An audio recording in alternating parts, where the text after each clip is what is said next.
ladies and gentlemen. Adam Green here with No More News. Thank you for joining me today. Tuesday, March 17th, 2026. St. Patrick's Day. Just pretend I'm wearing this today, that I'm Jester Maxing, putting on the costume like Dumb and Dumber. So much to cover today. Huge stream I got for you guys. Going to be discussing Netanyahu's new video mocking all the kooky conspiratards.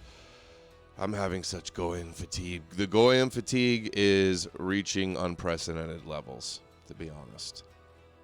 Bibi's with Huckabee dunking on the retard right in their AI Bibi death hoax schizophrenia. So we'll cover the latest with that. Kent resigns. Trump's talking shit. We're going to get into that stuff, some of that background. And then we got rabbi clips and an article about Jews are believing that the Messiah is going to come next Thursday, according to a prophecy. This is why Netanyahu in the original supposed AI video said that the Messiah is not coming on Thursday, and they're going to be a global superpower. But that's what he was referring to. So we're going to show you that context. We got some videos, some articles, and a bunch of other stuff. As you know, this show is deplatformed and censored everywhere, debanked, banned off almost everything. So it is only made possible with you guys and your support. Every dollar helps. Powerchat.live/no-more-news is pinned to the top of the live chat at Rumble and Odysee where we're streaming, and down below in the description. I'll turn that on in a second and hear what you guys have to say. Yeah, St. Patrick, boo.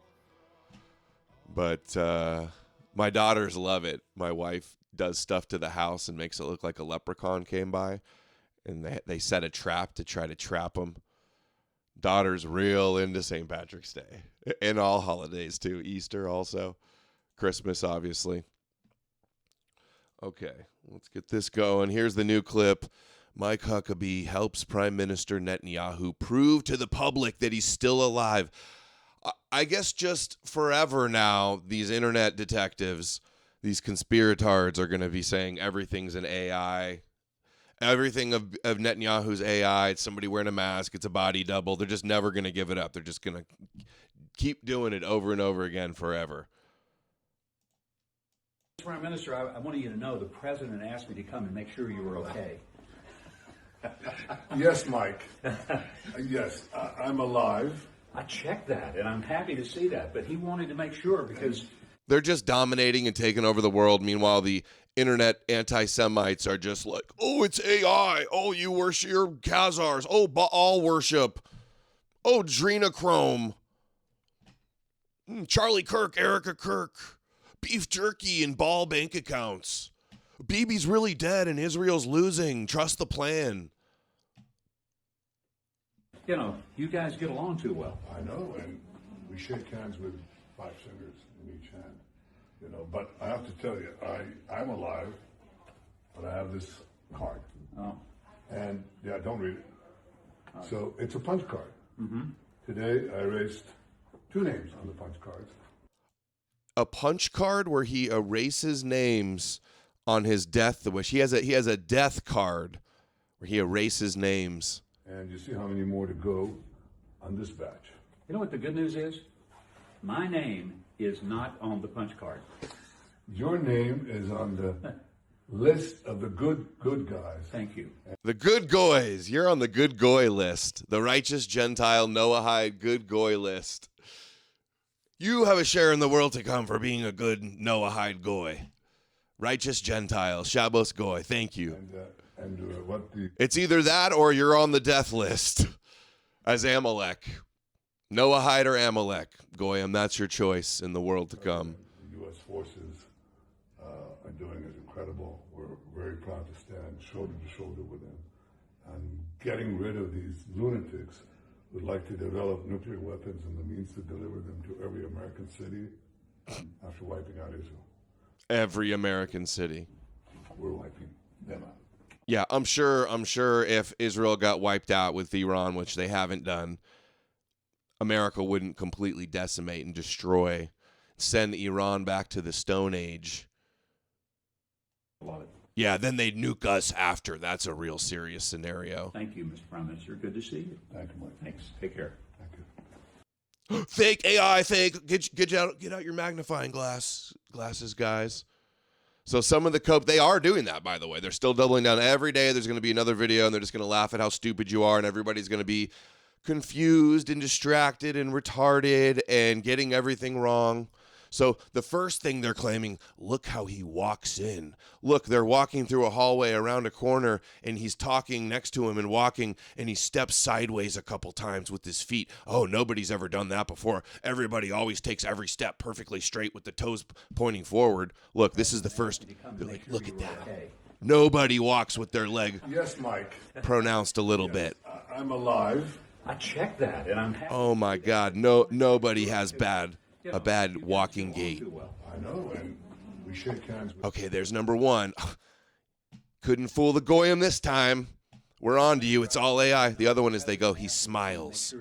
His face changes. There it is. Did you see that? His face changed. He glitched out. His face changed when he smiled. I'm not kidding. This is what they're saying all over right now. Yes, Mike. All of them. Yes, I'm alive. I checked that, and I'm No, you're just the butt of the joke. You're just the schizos on the internet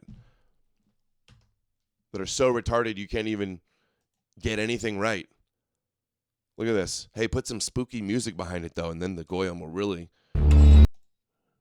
believe it. Oh, the president asked me.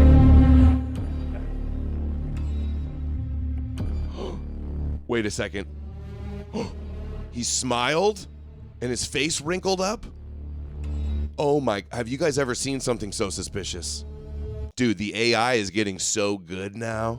Can't even tell. Dude. All right.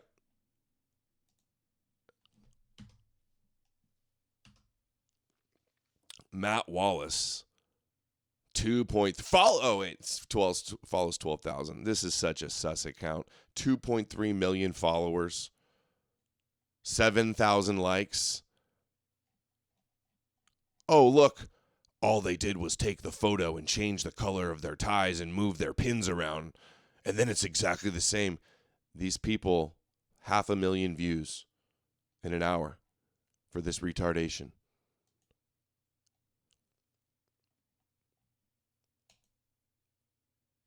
Strait of Hormuz, like the prophecy foretold, as we're going to cover later.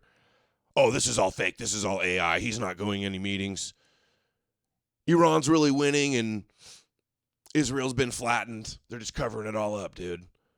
How long are these people going to keep doing this? They're like, fake. The globe is fake. This is CGI. Superman, Bugs Bunny. All fake, all fake. Look at the ring disappear. Look at the foam. Lucas Gage had a good rant calling out all the conspiratards. He's like, the Goyam don't even understand how foam works.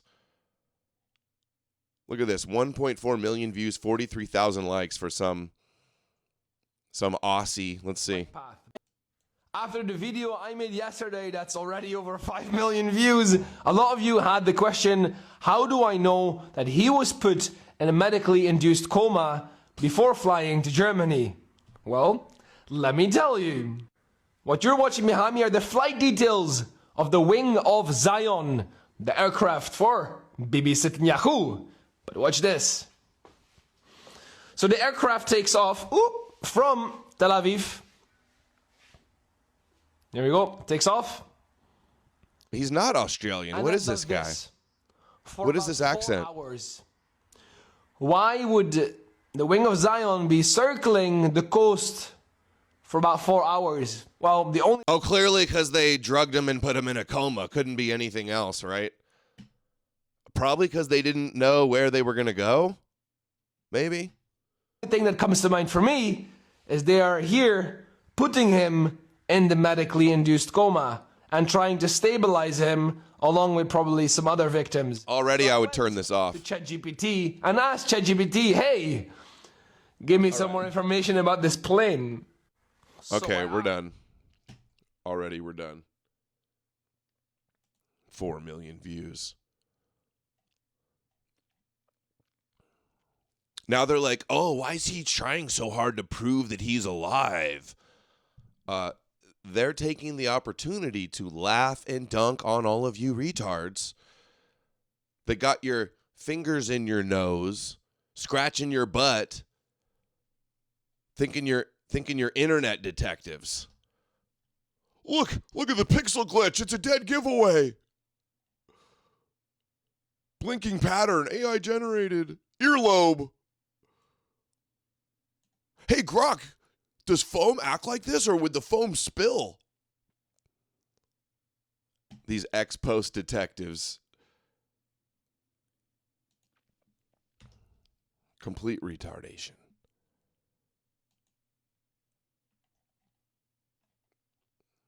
For something as simple as proving him alive, they are trying little too hard, which is making everyone even more suspicious. So they ignore you, you're suspicious. They address you and laugh at you and mock you and dunk on you, also suspicious. Dude, we are so cooked. We are so cooked. And this is not organic. Clearly not. Clearly not. Look at this. I always wonder how dumb this Goyim sometimes can be. It's bot manipulation is what's going on here. And grifter conspiratard shills. Look at this. The narrative that Netanyahu is dead is not organic. It is coordinated information operation largely coming from India and Pakistan-based bot and sock puppet enterprises. And I would like to note that just because it's being ran through India and Pakistan doesn't mean that's actually who's behind it. I will prove it in this thread. Anyway, he just goes through and shows all these accounts, all these obvious bot accounts being artificially boosted by all this shit. Flags in the bios. Fake Muslim leaders in the bios. And like I covered on the thread yesterday, clearly a Russian faction is pushing this. There's no denying it. Are they pushing the controlled opposition so that we're all retarded and we lose and it causes chaos and confusion? In conflict, third world engagement slop. So look, we got RT promoting Alex Jones, who says that it's AI videos. We got Jackson Hinkle pushing it. RT again talks about his disappearing teeth, just so stupid. Ryan Matta, George Galloway, Candace Owens, Ben Swan had a show on RT. Kim.com just got named by Dugan and is very pro-Russia. Kim Iverson, another one. Health Ranger. Dugan again. And Dugan, interestingly, is pushing this prophecy, something I've been covering for years. Netanyahu, the last Messiah. The Rebbe said he would hand the keys to the Messiah, supposedly, reportedly. So the prophecy of the sect was something like, if he's alive, have stroke, blah, blah, blah. Dugan's pushing it. Hinkle, of course. Russian report. Iverson, Ian Carroll, Dugan again. Okay, clearly something's going on here. It's all the same people pushing the Charlie Kirk thing, all the same thing pushing the discrediting parts of the Epstein files. It's what Yuri warned us about. Yeah, people will have the truth right in front of them. They won't believe it. Complete demoralization. What's the Adam Curtis documentary too? I always forget the name of that thing. You guys know about the Russian propaganda, Adam Curtis. What is that documentary called? I swear I forget it every single time, the name of it. I've seen it so many times over the years.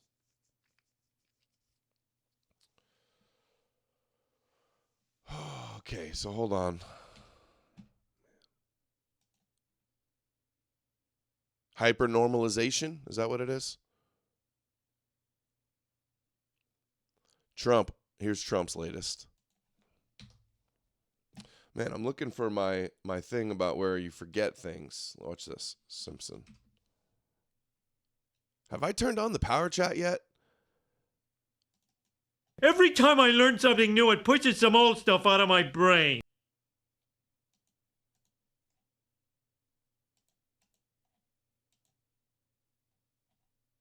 Control settings update. Okay, power chats are on. See Adam Curtis.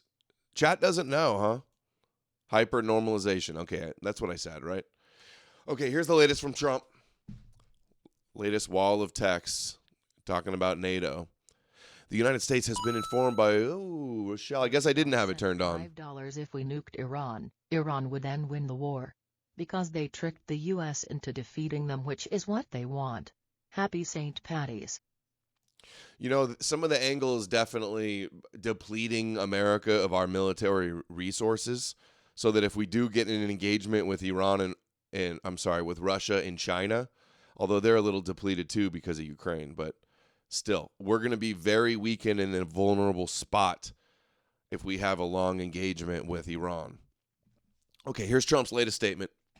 The United States has been informed by most of our NATO quote-unquote allies that they don't want to get involved with our military operation against the terrorist regime of Iran in the Middle East. This, despite the fact that almost every country strongly agreed with what we were doing and that Iran cannot in any way, shape, or form be allowed to have nuclear weapons. I am not surprised by their action, however, because I always considered NATO, where we spend hundreds of billions of dollars per year protecting these same countries, to be a one-way street. We will protect them, but they will do nothing for us. In particular, in a time of need, unfortunately, they've decimated Iran's military. Their navy is gone. Their air force is gone. Their anti-aircraft and radar is gone. And perhaps most importantly, their leaders at virtually every level are gone, never to threaten us, our Middle Eastern allies, or the world again. Because of the fact that we have had such military success, we no longer, quote-unquote, need or desire NATO countries' assistance. We never did. Likewise, Japan, Australia, or South Korea. In fact, speaking as President Trump, most powerful country in the world, we do not need the help of anyone. Dude, he's going Mad King mode. Thank you for your attention to this matter, President Donald J. Trump. Calling out NATO, going rogue, getting megamaniacal. I saw a clip here of him being asked about NATO also. We might as well go to that right now. Here we go. Tankers through the Strait of Hormuz. What progress have you made, Mr. President, in getting America's allies to assist the U.S. in escorting those oil tankers through the Strait of Hormuz? Well, we don't need too much help, and we don't need any help, actually. In fact, we just put out a notice. I was watching over the last couple of weeks, and all of our NATO allies were very much in favor of what we did. They thought it was very important. We were just discussing it, actually. Very important that we take out the nuclear threat from Iran, and we've done that very strongly, very powerfully. We've wiped out their navy, wiped out their military in every aspect. Their air force is now decimated. They have no air force, no navy. Meanwhile, all the opposition on the internet is telling you that Israel's losing and getting pummeled, and all their leaders are getting killed. We're not losing, guys. They're just coping and posting AI slop and lying about everything that's happening and reassuring you that Iran's going to win. But I will say, though, it is true that all Iran does is need to survive. I'm seeing some people say that all they got to do is survive, and it's kind of a win. Or if they just survive and then replace him with some other mullah, you know. I don't know if they're going to let him do that, though. I don't think we're going to stop until that's done. But meanwhile, it's like, trust the plan. We're really winning. It looks like we're losing, but they're just lying to us. We're really winning. Like, I don't even see how this helps. Seems like something that, like, they would do to control their opposition, the way by who it benefits. B4CC4LA says, I was one of those whose comment you liked last night about Bibi being a martyr and the nuclear option. The hyper shilling from both sides, whether Qatar angle or Bibi denying, so sickening. The U.S. only loses. Yeah, people keep saying this. It's like if they really killed Bibi, they would just say, they got him, they're evil, they would use it to do more military. He would become the martyr. He would become the Moshiach, son of Joseph that dies. They would say the Messiah is about to come. Sent $20 getting my shekels in. When is Tech Monkey coming back on? As soon as we got to cover some weird stuff, we'll bring Tech Monkey on. He just loves all the weird stuff. He loves to cover the funny, weird stuff. So, yeah, I'll get Tech Monkey back on when that happens.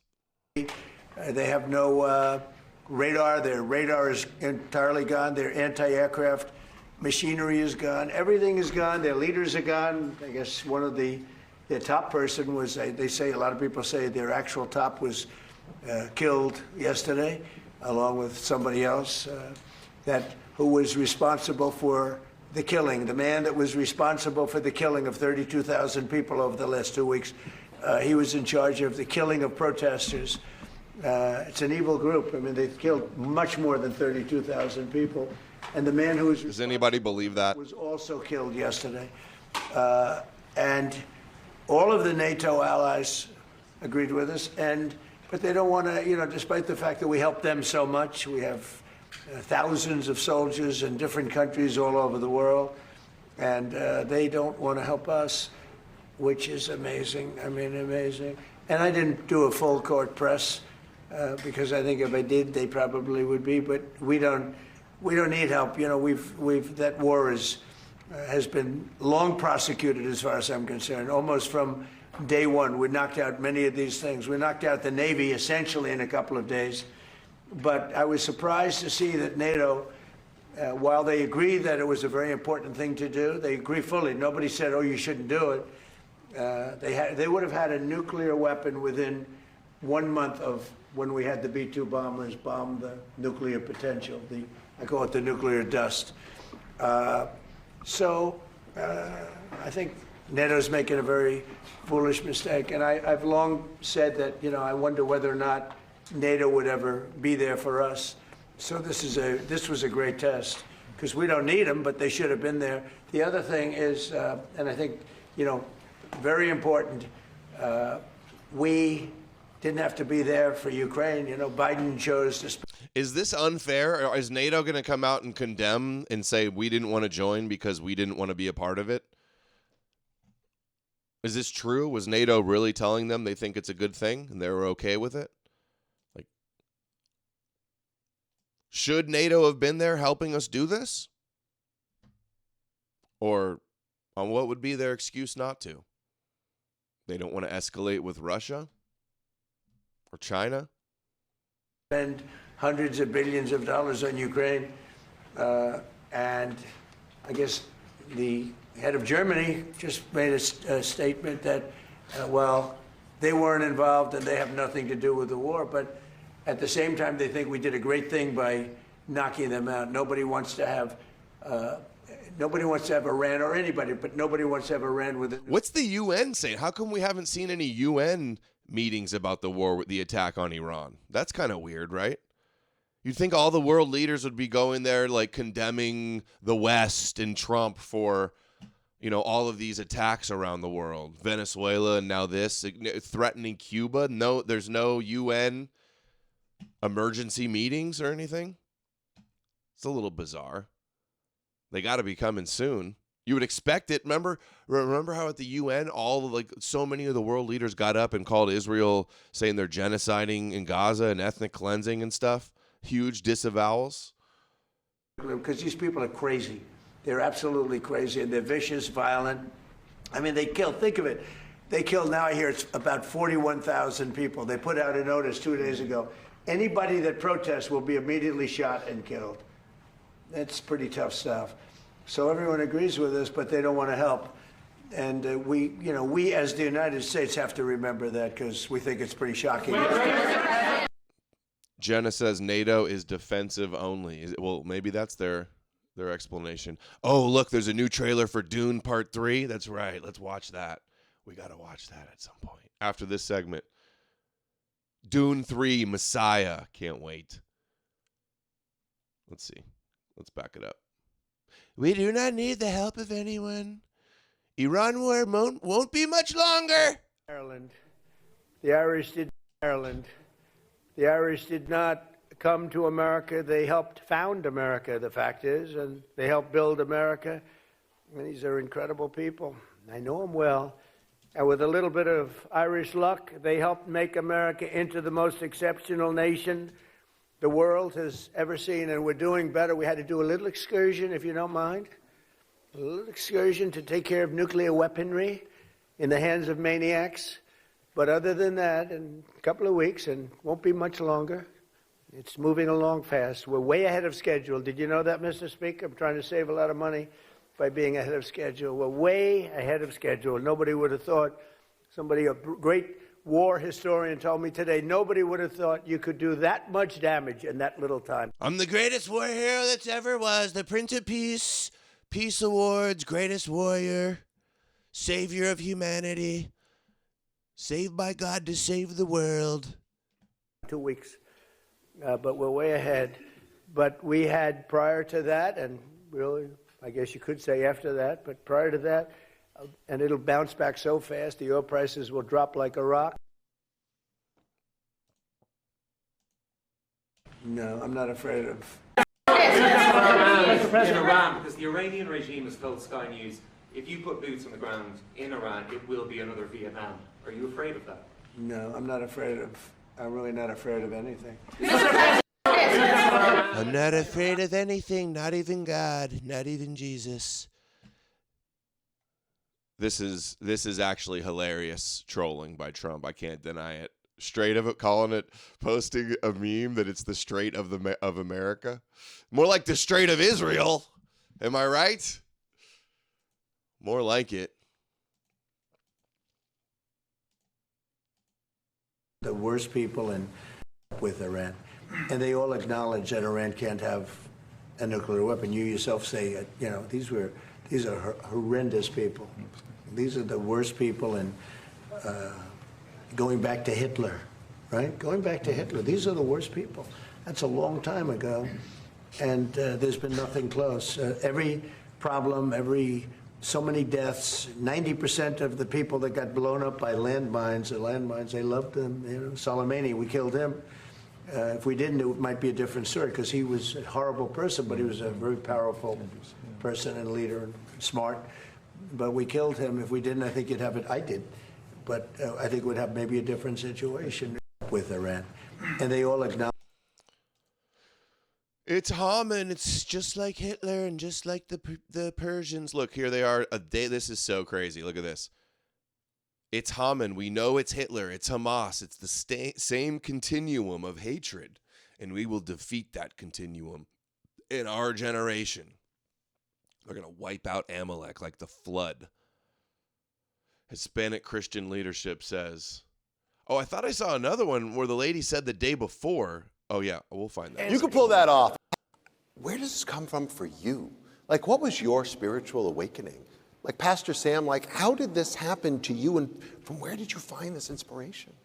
My inspiration for my commitment to the Jewish people in Israel does not come from some sort of eschatological, myopic biblical interpretation. It's not. Sure. It comes from the fact that, of course not. Like Genesis 12:3, go beyond that. It's beautiful, but go way beyond that. I went to Israel.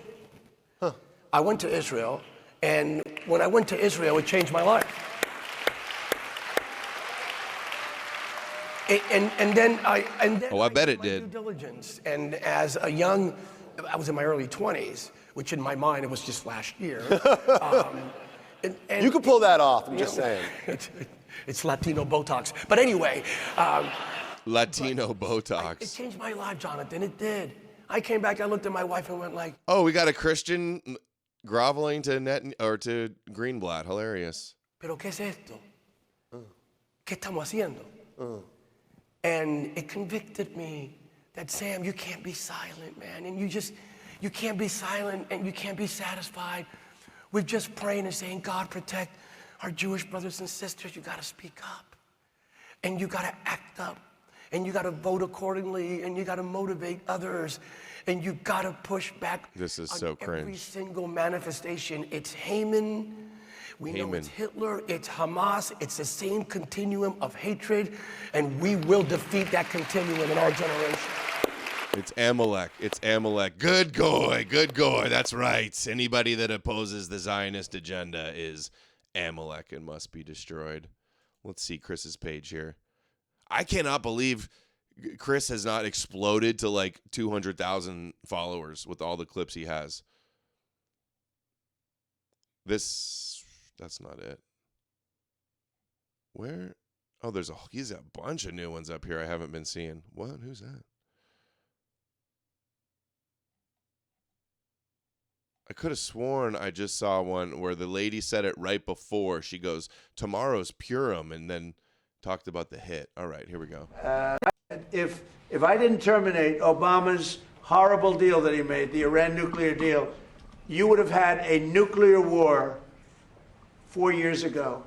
You would have had nuclear holocaust, and you would have had it again if we didn't bomb the site. So when somebody is working with us that says they didn't think Iran was a threat, we don't want those people because, and there are some people, I guess I would say that, but they're not smart people or they're not savvy people. He's talking about Kent there. 47, I guess now. Qatar has been great. UAE has been absolutely been great. Saudi Arabia has been terrific. Bahrain has been very good. The Middle Eastern countries have been very strong in their support. And of course, Israel has been our partner. Israel's been very, very strong along with us.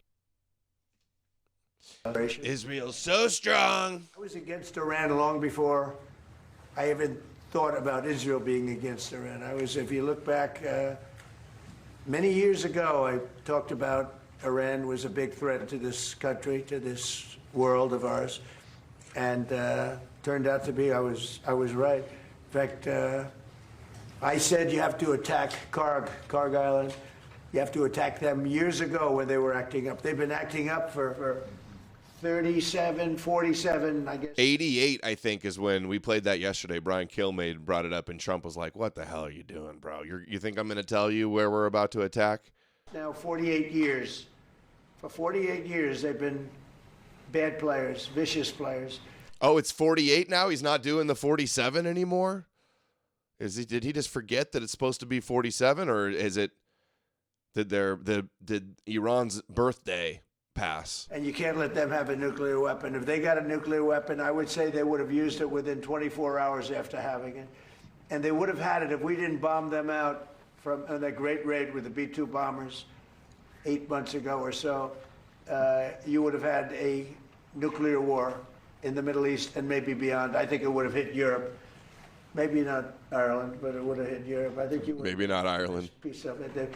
It all gets you. It's big enough that you would have been affected. They would have hit Europe eventually.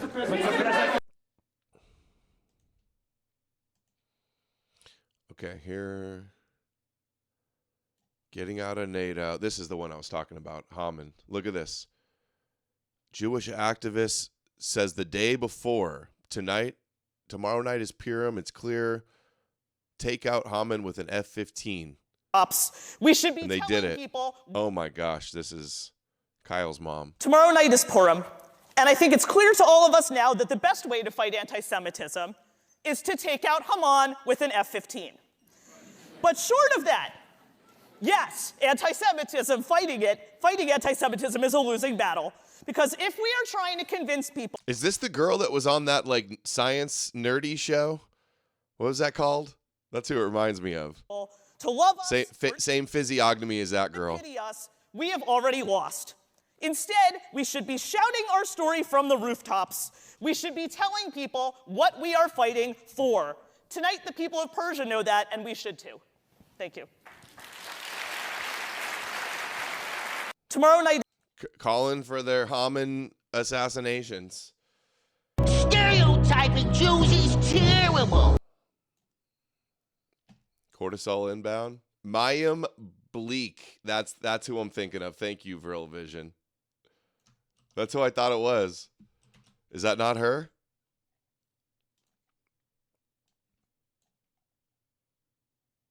What's the show she's on again?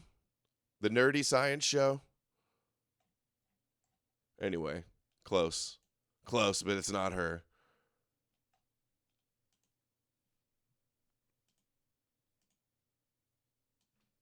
I forgot to show this one too. Huckabee went and met to clown on all the idiot Goyam on the internet that are busy picking their butts and pointing, thinking everything's AI.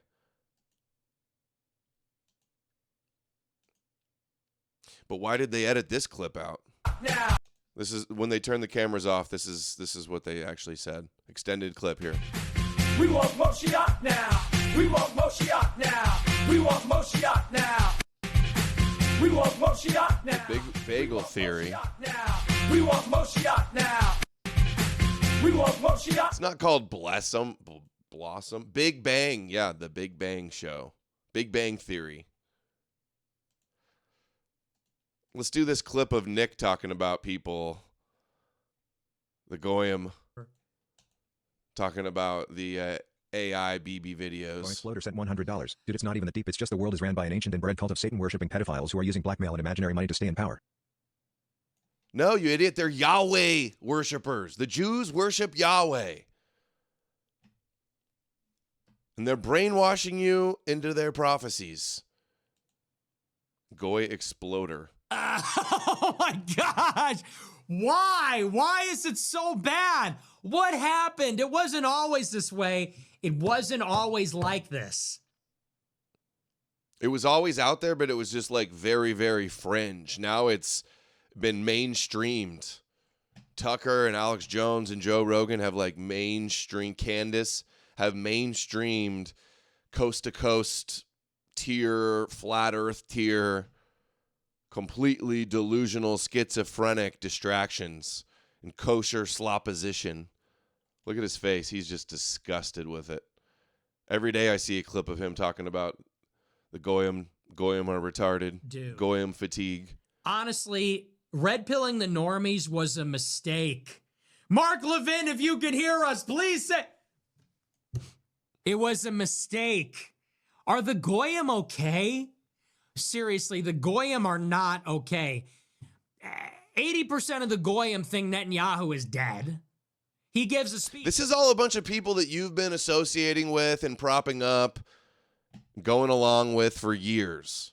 And you promote kosher Christian opposition as well. Granting their covenant, affirming their chosen status, their once chosen status, believing in Jewish prophecies about messiahs, having your core issue being that the Jews don't bow down to the Messiah that was meant to conquer the Goyim to begin with, complaining about them killing God when you wouldn't be saved and the prophecies wouldn't have unfolded according to God's plan if it didn't happen. You're guilty of all of this.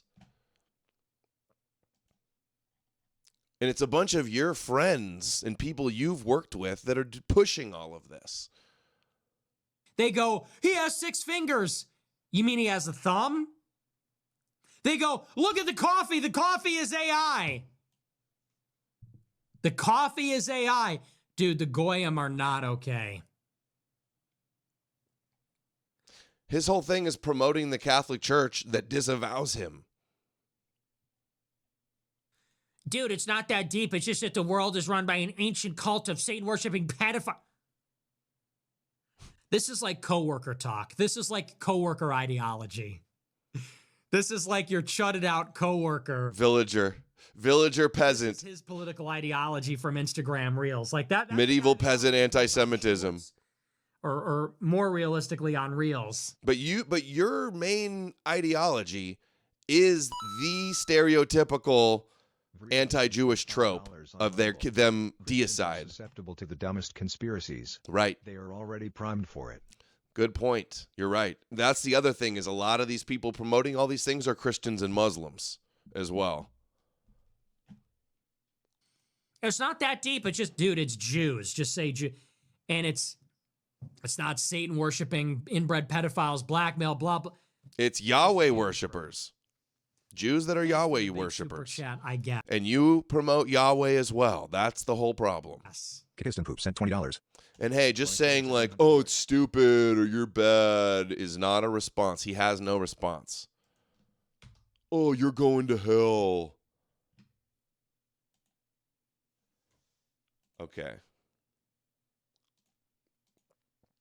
Where are we at? Let's do this one. Trump Trump threatening Cuba. Taking Cuba. I think Cuba, I don't know, is in its own way, for tourism and everything else. It's a beautiful island, great weather. They're not in a hurricane zone, which is nice for a change. They won't be asking us for money for hurricanes every week. But I think Cuba's seen the end. All my life I've been hearing about the United States and Cuba. When will the United States do it? I do believe I'll be having the honor of taking Cuba. That'd be good. That's a big honor. Taking Cuba. In some form, yeah. Dude, he's got the B2 on his desk. That's kind of hard. He's like, this is my toy. I control these. I can bomb anybody I want with these. Taking Cuba. I mean, whether I free it, take it, I think I could do anything I want with it. You want to know the truth? They're a very weakened nation right now. They were for a long time. Anything I want with it. Very violent leaders. I think Cuba, I don't know, is in its own way. They're very violent, says the dude with his B-2 bomber. But hey, disagreeing with Trump, saying no to Trump is saying no to God. I heard Paula White say it. To say no to President Trump would be saying no to God. And I won't do that. And any tongue that rises against him will be condemned according to the word of God. It is God that raises up a king. It is God that sets one down. And so when you fight against the plan of God, you're fighting against the hand of God. To say no. Wow. God saved Trump, so you questioning him, you're questioning God. This is our faith advisor to the White House. Sad. Let's watch the Dune thing. Guys ready for Dune? Dune trailer just came out a few hours ago. Yeah, Taylor-Joy. Isn't that the girl that's in the Viking movie? Hold on, I want to check real quick. Anya Taylor-Joy. Yep, it's the girl from the Viking movie. She's in it too. She's going to be a Harkonnen. She'll be a Harkonnen princess, huh? All right. I'm hyped. Are you guys hyped? Is anybody else hyped? I do want to watch the 80s one. You know what? Actually, I got the 80s one right here, dude. Check this out. Right here. On DVD. Frank Herbert's Dune. Disc 1 and Disc 2. I'm going to have to watch those. I need to watch Nuremberg, too. People are telling me I need to watch Nuremberg. It's out. Okay. Is that everything? Oh, here. One last thing. Is Trump going to pull out of NATO? He says he can't do it. We didn't watch, I don't think, the full clip of this. Mr. President, are you rethinking the United States' relationship with NATO possibly getting out? Well, I'm disappointed in NATO that we spend trillions of dollars on NATO. Think of it, trillions over the years, many trillions of dollars. It's one of the reasons we have deficits and we help other countries. And when they don't help us, I mean, it's certainly something that we should think about. I don't need Congress for that decision. As you probably know, I can make that decision myself. I'd work with some... Community noted, the president cannot single-handedly withdraw U.S. from NATO. Congress must approve any withdrawal. Smart people. And I'd always deal with Congress. Alan Dershowitz says I can do it, though, so we're going to take it to the courts. Anyway, but I don't need Congress for that decision. But, you know, when you say rethink, I have nothing currently in mind, but I will say that I'm not exactly thrilled when we help them with Ukraine. Look, Ukraine would have been over in one day if we didn't help. Frankly, Ukraine would have been over in the first day. They had the best equipment in the world. It was our equipment given by sleepy Joe Biden. No charge, no charge. Hundreds of billions of dollars of the best equipment in the world, no charge. I will say that I'm not happy about it. Mr. President. Okay, hold on. Before we get to that, Messiah, I want to show the article first before we show this rabbi explaining it. Oh, wait, hold on.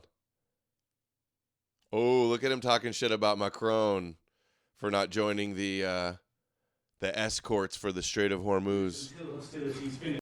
President Macron has just said in the last hour that he will never join a task force in the Strait of Hormuz until hostilities finish. Yet yesterday you said... Who said that? Who said? President Macron of France. What's your reaction to that, sir? Well, he'll be out of office very soon, so we'll have to see. You know, I don't know. President Macron has just said in the last hour that he will never... Have you guys seen Nuremberg? I meant the new one. It's out streaming now. That's what I was asking. Russell Crowe in Nuremberg. I heard it was good. Okay, here's the Amalek clips, but I want to pull up the tweet in the article. Man, nobody has anything to say about any of this today, huh? Slow day. Haven't heard a coin in a while. Do we need to institute the five shekel challenge? Let's see.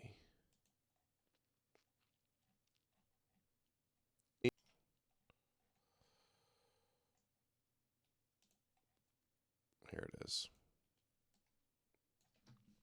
Leading rabbi says Messiah could arrive Thursday.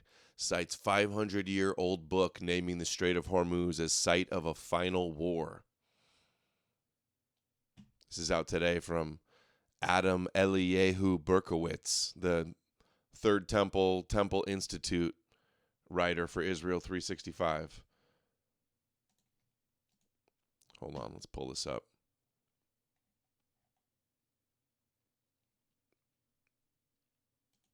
A respected Israeli rabbi is making striking claim the Messiah will be announced this Thursday. This must be such a big deal that Netanyahu mentioned it in his big address that he did. And instead of everybody focused on that, they're searching for ghosts and glitches in AI pixels. The first day of the Hebrew month of Nissan and the beginning of the biblical calendar year. So does that mean the new year? Rosh Hashanah? Rabbi Baruch Rosenblum, a leading rabbinical figure known throughout Israel, the timing is tied directly to the most strategically volatile waterways on Earth, currently the focus of the war between U.S. and Iran, the Strait of Hormuz. God willing, in his lecture today, I wonder if this is the same one. Is this the same guy? This here is Rabbi Baruch Rosenblum, yeah, a leading rabbi, well accepted. This here is Rabbi Baruch Rosenblum, a leading rabbi, well accepted throughout all of Israel. Let's hear what he has to say. Thank you, Habs. 93 cent $20. I can throw some more shekels in while I work and listen. Lol, the whole Netanyahu is dead is just peak stupidity. Thank you, Habs.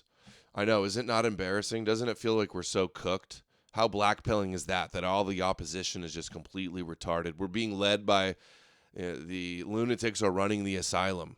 The Jews are laughing and bragging about how they couldn't ask for more stupid enemies, for more retarded opposition.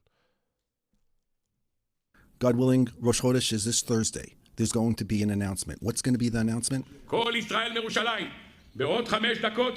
It's going to say, the radio is going to blast out saying, Kol Yisrael from Jerusalem. In 5 minutes, you're going to hear a warning. The Mashiach has arrived.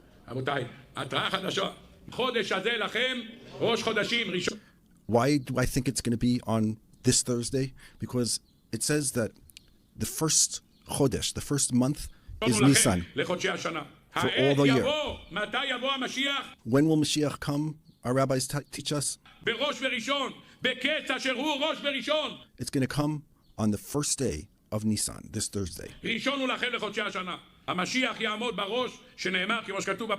Mashiach will come, as it says in the verse.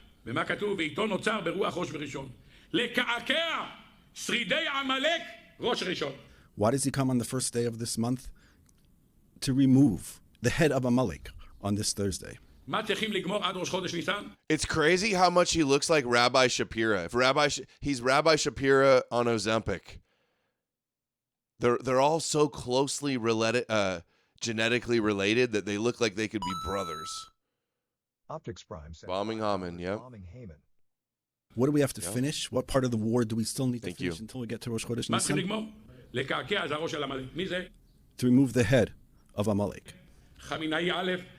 Who is this? Khamenei number 1, Khamenei number 2, Khamenei number 3, Tachukai number 4, Kukai number 5.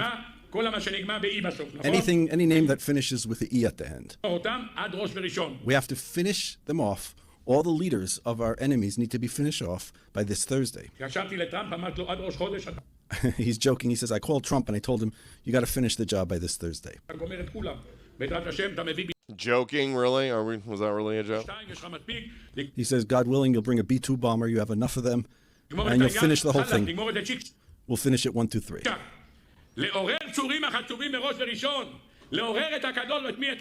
I want to go watch more of this guy and see what he's saying about Edom. And this will awaken, God will awaken our forefathers. Like it says, from the tips of the mountains and from the valleys, I will praise you. That means that on the first day of Nissan, there'll be amazing things that will happen. God willing, this Rosh Chodesh, this Thursday. This is in 2 days, right? Kol Yisrael from Jerusalem. In another 5 minutes, we're going to hear a warning.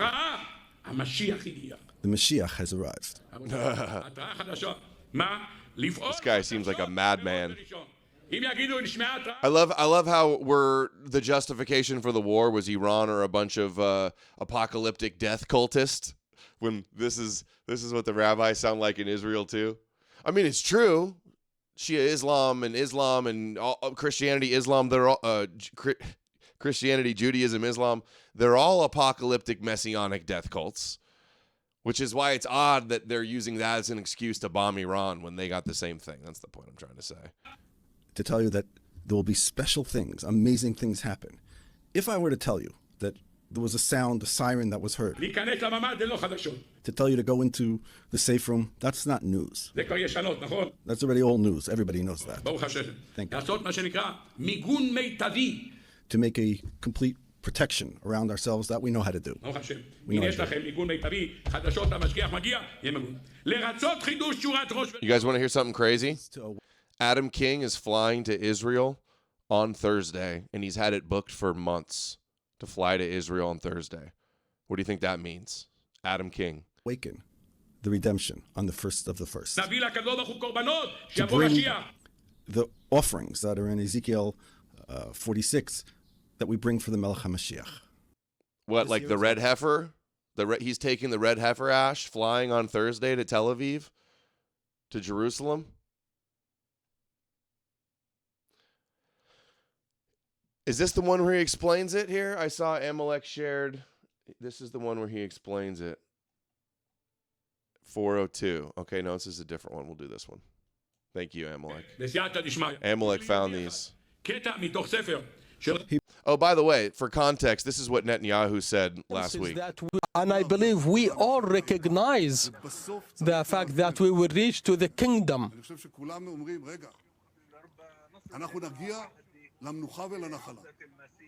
We will make it to the return of the Messiah, but this will not happen next Thursday. The lives of... So they mistranslated. It was not return of the Messiah. It was like the coming of the Messiah. And he says it's not going to happen next Thursday. Nations is always precarious and surrounded with threats. Our survival, our endurance is a result of alliances that we forge for our existence to be stronger. No doubt we are moving from one battle to another, from the establishment and with this battle now, with this operation, Israel has become stronger than ever. Adam King is coming soon? That's funny. I just made it up, guys. I'm just joking. He's not really going to Tel Aviv. He should, though. He should. That would be funny. Vision sent $5 on Rumble. That'd be cool if TSA takes the heifer ashes and flushes it. Yeah. Adam, you better book a flight and get over there quick and announce yourself.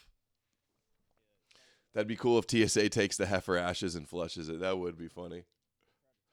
That would be biblical. He brought me...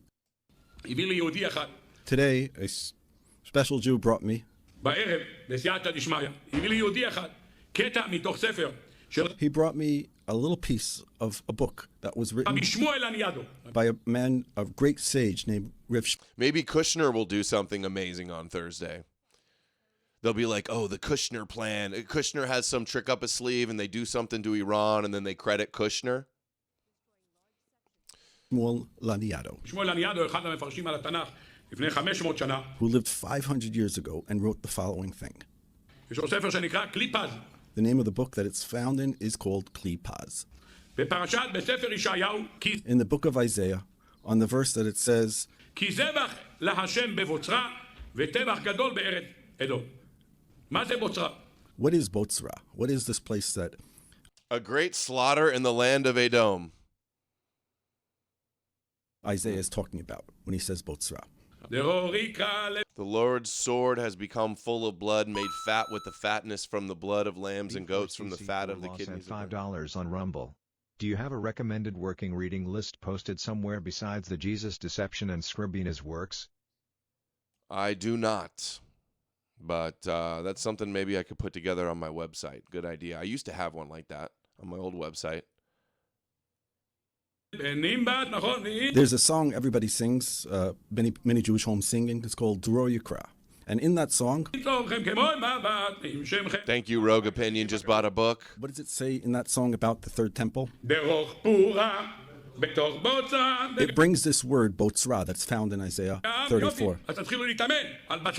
So let's start practicing. Let's start figuring out what Botzra is. What is this place called Botzra that relates to the third temple? כי זבח להשם בבוצרה, וטבח גדול בארץ אדום. כותב רבי שמואל הניאדו. So Rabbi Shmuel Aniado answers this question. על הפסוק הזה. On this מחבר verse. ספר קליפה. כי זבח השם בבוצרה. I heard klipa.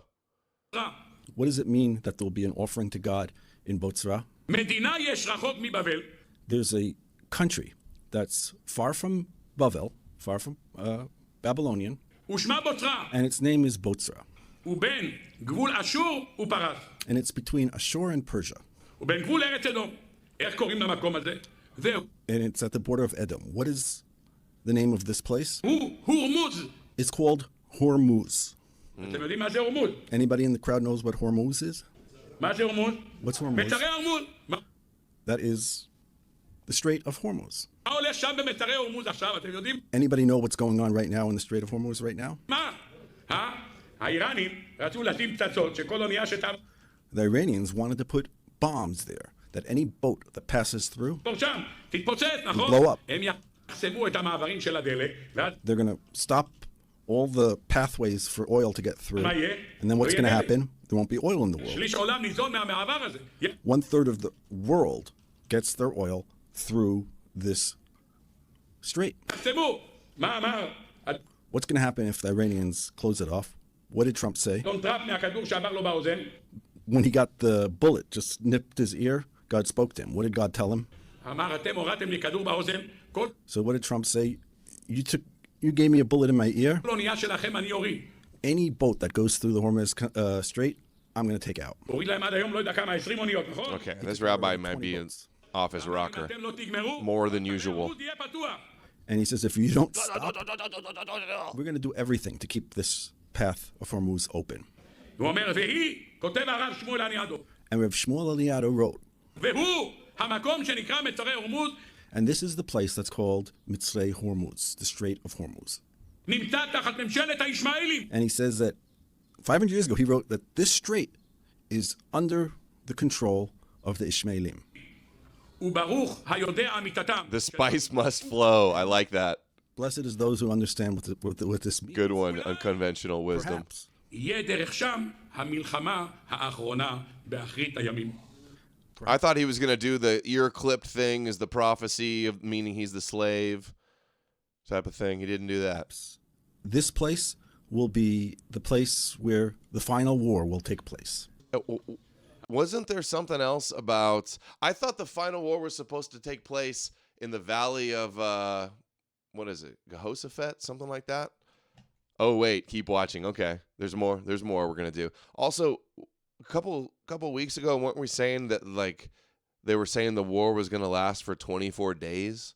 רבותיי, מי יודע, עם החדשות שנקבל בעזרת השם.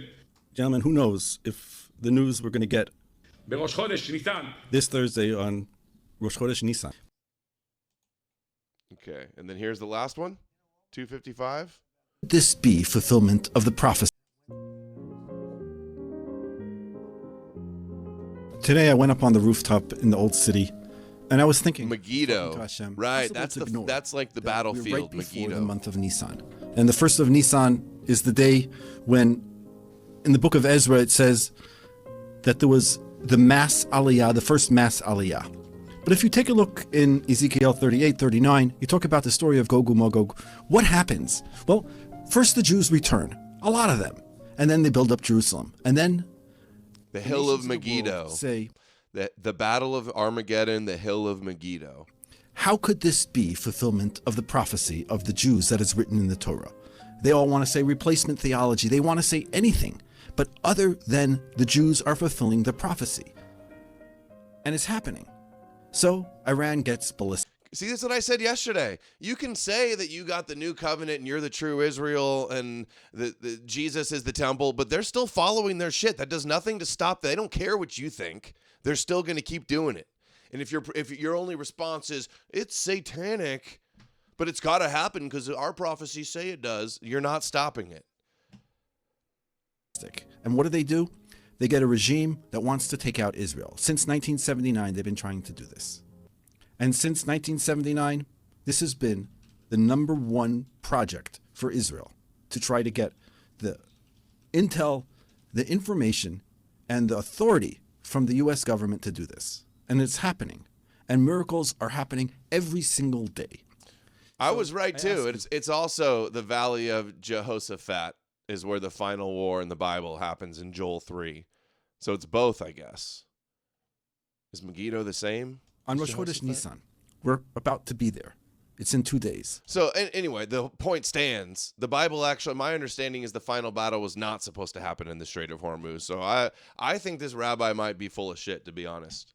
That's my take. That's my honest take. I don't think they're going to announce any Messiah on Thursday. Netanyahu already shut it down. That's the day when we inaugurated the Mishkan. That's the day when we inaugurated the first temple. That's the day we inaugurated the second temple. And the third temple, as it says in Yechezkel, will be inaugurated in Yechezkel 45 and 46. It brings all the offerings that we bring when the third temple is built. Okay, the final battle is different from the start of the final battle. You're right. That'll be the Pilpul. We're almost there. Yeah, it's just a QAnon rabbi coping and making a bold prediction that's going to be wrong like the rest of all these plan trusters, probably. So this Rosh Chodesh Nissan is the Rosh Chadashim. It's the head of all the new months. And Chadash means, Chodesh means Chadash, means new. It's a renewal. So new things happen on Rosh Chodesh Nissan. And it says that B'Nisan Nigalu, that the Jews were redeemed in Nissan. And come again? Nigalu? We will be redeemed in Nissan. Therefore, we will be redeemed in Nissan. So let's say a prayer that this year, Be'ezat Hashem, this Nissan, we will see the rebuilding of the Beis HaMikdash, the falling of our enemies, as predicted in the Navi, those enemies who come up. And how does Yechezkel finish? How does Yechezkel Lametes say? That the world witnesses the miracles that are taking place, and they repent, and they come to the Jews and say, Neilcha imachem ki shamanu Elokim echem. They want to come, they will hang on to our corners of our beged, of our clothing, onto the hem of our clothing and say, I want to go with you. And this, says the Navi, will awaken the Jews who are still in exile to say, let's come back. So witness the miracles, look at these miracles, look into these miracles, see these miracles happening, and get ready. Read out, print out the paper of the prophet. Is this it, Amalek? Am I missing one? When Mashiach comes. I'll never buy a Nissan. I hope Nissans are the worst cars. Are in Jerusalem. Was Nissan started by a Jew? Is Nissan the car company named after Nissan the Hebrew month? We're gonna have to ask ChatGPT. Week of the Messiah. Dune trailer. Is that all of it, Amalek? Bozrah. Is this it? Today, a special Jew brought me. This is the one I missed. He brought me a little piece of a book. Nissan's probably an Asian word, right? It's probably more likely. By a man, a great sage named Rev Shmuel Laniado, who lived 500 years ago and wrote the following thing. Nissan's logo is a Saturn. The name of the book that it's found in is called Klipaz. Oh, not Kilipaz. In the book of Isaiah, on the verse that... Did we already watch this one? Iranians. All right, enough of him. Enough of him. Enough of him. All right, we will see. Mark your calendars this Thursday. Let's see Shabbos Kestenbaum's latest shilling for Christianity. Nothing they hate problematic about a. Historically, it's true. The earliest followers of Jesus were all Jews. Jesus himself, of course, is Jewish. So in the 21st century, if I'm born Jewish, but I really appreciate Jewish history, I'll say, well, there's a. It's so crazy. Watch this. We need to do a side-by-side video of this. Dude, he's doing the hand thing. We need a side-by-side of this. Clippers, let's edit this together, all right? I just shared it. Where is it? Here we go. Watch. Of course, is Jewish. So in the 21st followers of Jesus were all Jews. Jesus himself, of course, is Jewish. So in the 21st century. And then, this. You know, the first Christian community was Jewish. The apostles were Jewish. Jesus was Jewish. You know, the first Christian community. Jews. Jesus himself, of course, is Jewish.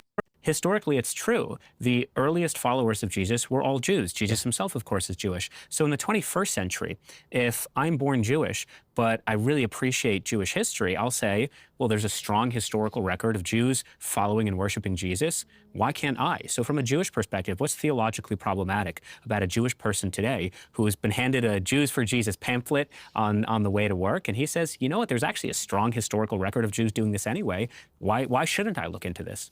So there's different claims that early followers of Jesus had. The first was that he's a Messiah. That was the most benign. Because the fact that somebody may have come into the world who's going to eventually be a Messiah, has died and is going to come back. Remember, what is a Messiah to us? So it's all the prophecies of Isaiah, chapter 11, chapter 2, all over Tanakh. The whole nations of the world coming together to Jerusalem, to the mountain of the Lord, to serve God together. Nation shall not lift up sword against nation, none shall they learn any more war. Clearly hasn't happened. So the early followers of Jesus said, yeah, there's going to be a second coming. The Messiah will do the Messianic bits. He will be officially, a Messiah means anointed. He'll be officially anointed king of Israel by the elders of Israel and the priests of Israel. That process will happen fully the second time he comes. So they want to identify him through biblical texts and say, this is the guy who will be the Messiah. He's come into the world, died, is coming back again. The early followers said that, and most Jews were like, we don't think that's true, but who cares? If he comes out of the grave and becomes our Messiah, builds the temple, brings all to the Torah, brings all the nations of the world to serve God, fantastic. That's not an all the nations to the world to serve God. issue. What became more of an issue is when you started to get the theology of abrogation of Torah, which, again, depends which Christian groups you'll ask. Paul seems to have been pushing that, right? We know that the early followers of Jesus in Jerusalem, according to the New Testament, are saying that Jews still have to keep the law, but Gentiles can join the people of Israel without keeping the law, which is exactly what we say. We call that the Noahide law, right? In other words, the principles of ethical monotheism attach you to Israel on some level, right? As a non-Jew, you don't need to keep the Torah. You attach to Israel by keeping the Noahide law. You become part of a relationship with God as a good non-Jew, and Jews have to keep the Torah. Then came the point when the message started being, no, the Torah is now abrogated. It's finished because of the death of Jesus. Jewish Christians didn't adopt that position for a very long time. Okay, again, there's a lot to unpack there. When we talk about Jesus as a Messiah, please correct me if I'm wrong, but Judaism at the time of Roman rule was the only religion that had messianic expectations. So when we say, could someone come back? Yeah, possibly. What is our approach? Hold on, that was an important part. Roman rule was the only religion that had messianic expectations. So the only people who had messianic expectations were Jews. The Messiah was a completely Jewish messianic concept. First to the Jews, then to the Gentiles. And Christians want to cope and say there's nothing Judeo about Christianity, that it's not the Jewish God. Paul literally says, is it the God of the Jews only? No, it's the God of the Gentiles too. You're worshiping the Jewish God. And everybody knows it. Stop coping and lying about it. Someone come back? Yeah, possibly. What is our approach when it comes to a Messiah? What does a Messiah actually have to do practically? For us, a Messiah has to fulfill the prophecies of Isaiah. For us, the key to the Messiah is not their political power and position. For us, the key to the Messiah is the Messianic era. The prophets talk much, much more about the era than they do about the individual. The era has to be an era where the world has peace, where all of mankind comes together in one as distinct nations with distinct gifts they can give to one another, but serving the same God. And you could argue to some degree that the world is closer to that than it was 2,000 years ago, for sure. Right? Christianity has certainly spread lots of ethical monotheism to the world. Islam has spread lots of ethical monotheism. But the full fulfillment, not even close. Nation will not lift up sword against nation, none shall they learn any more war. We're nowhere near that.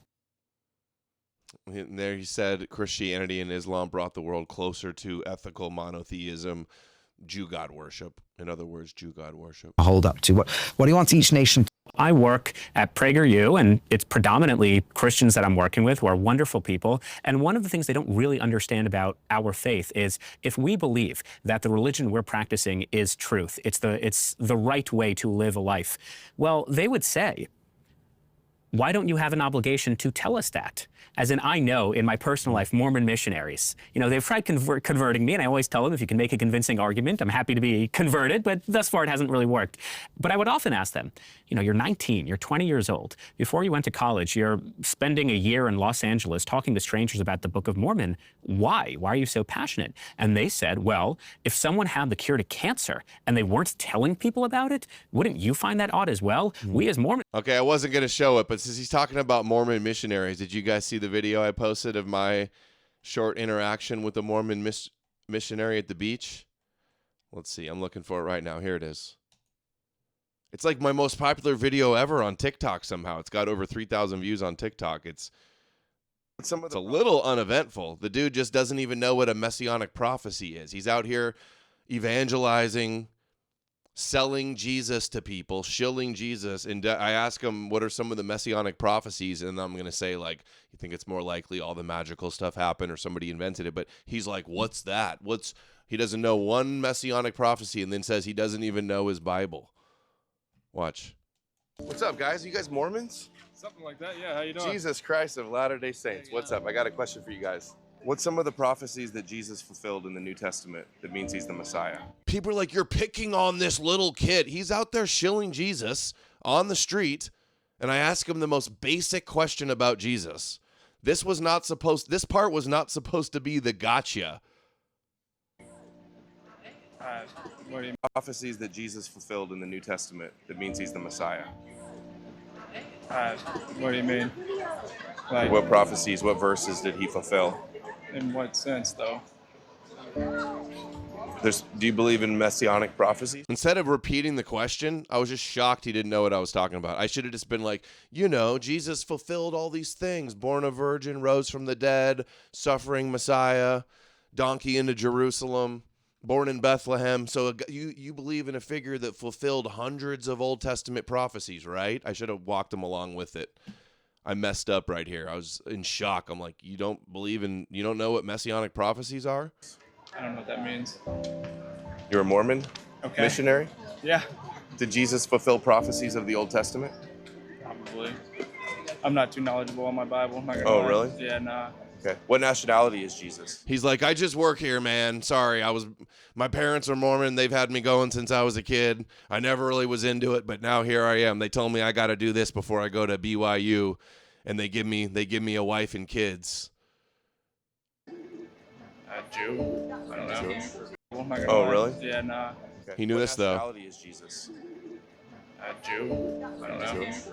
Yeah. And so he's the Son of God? Yeah.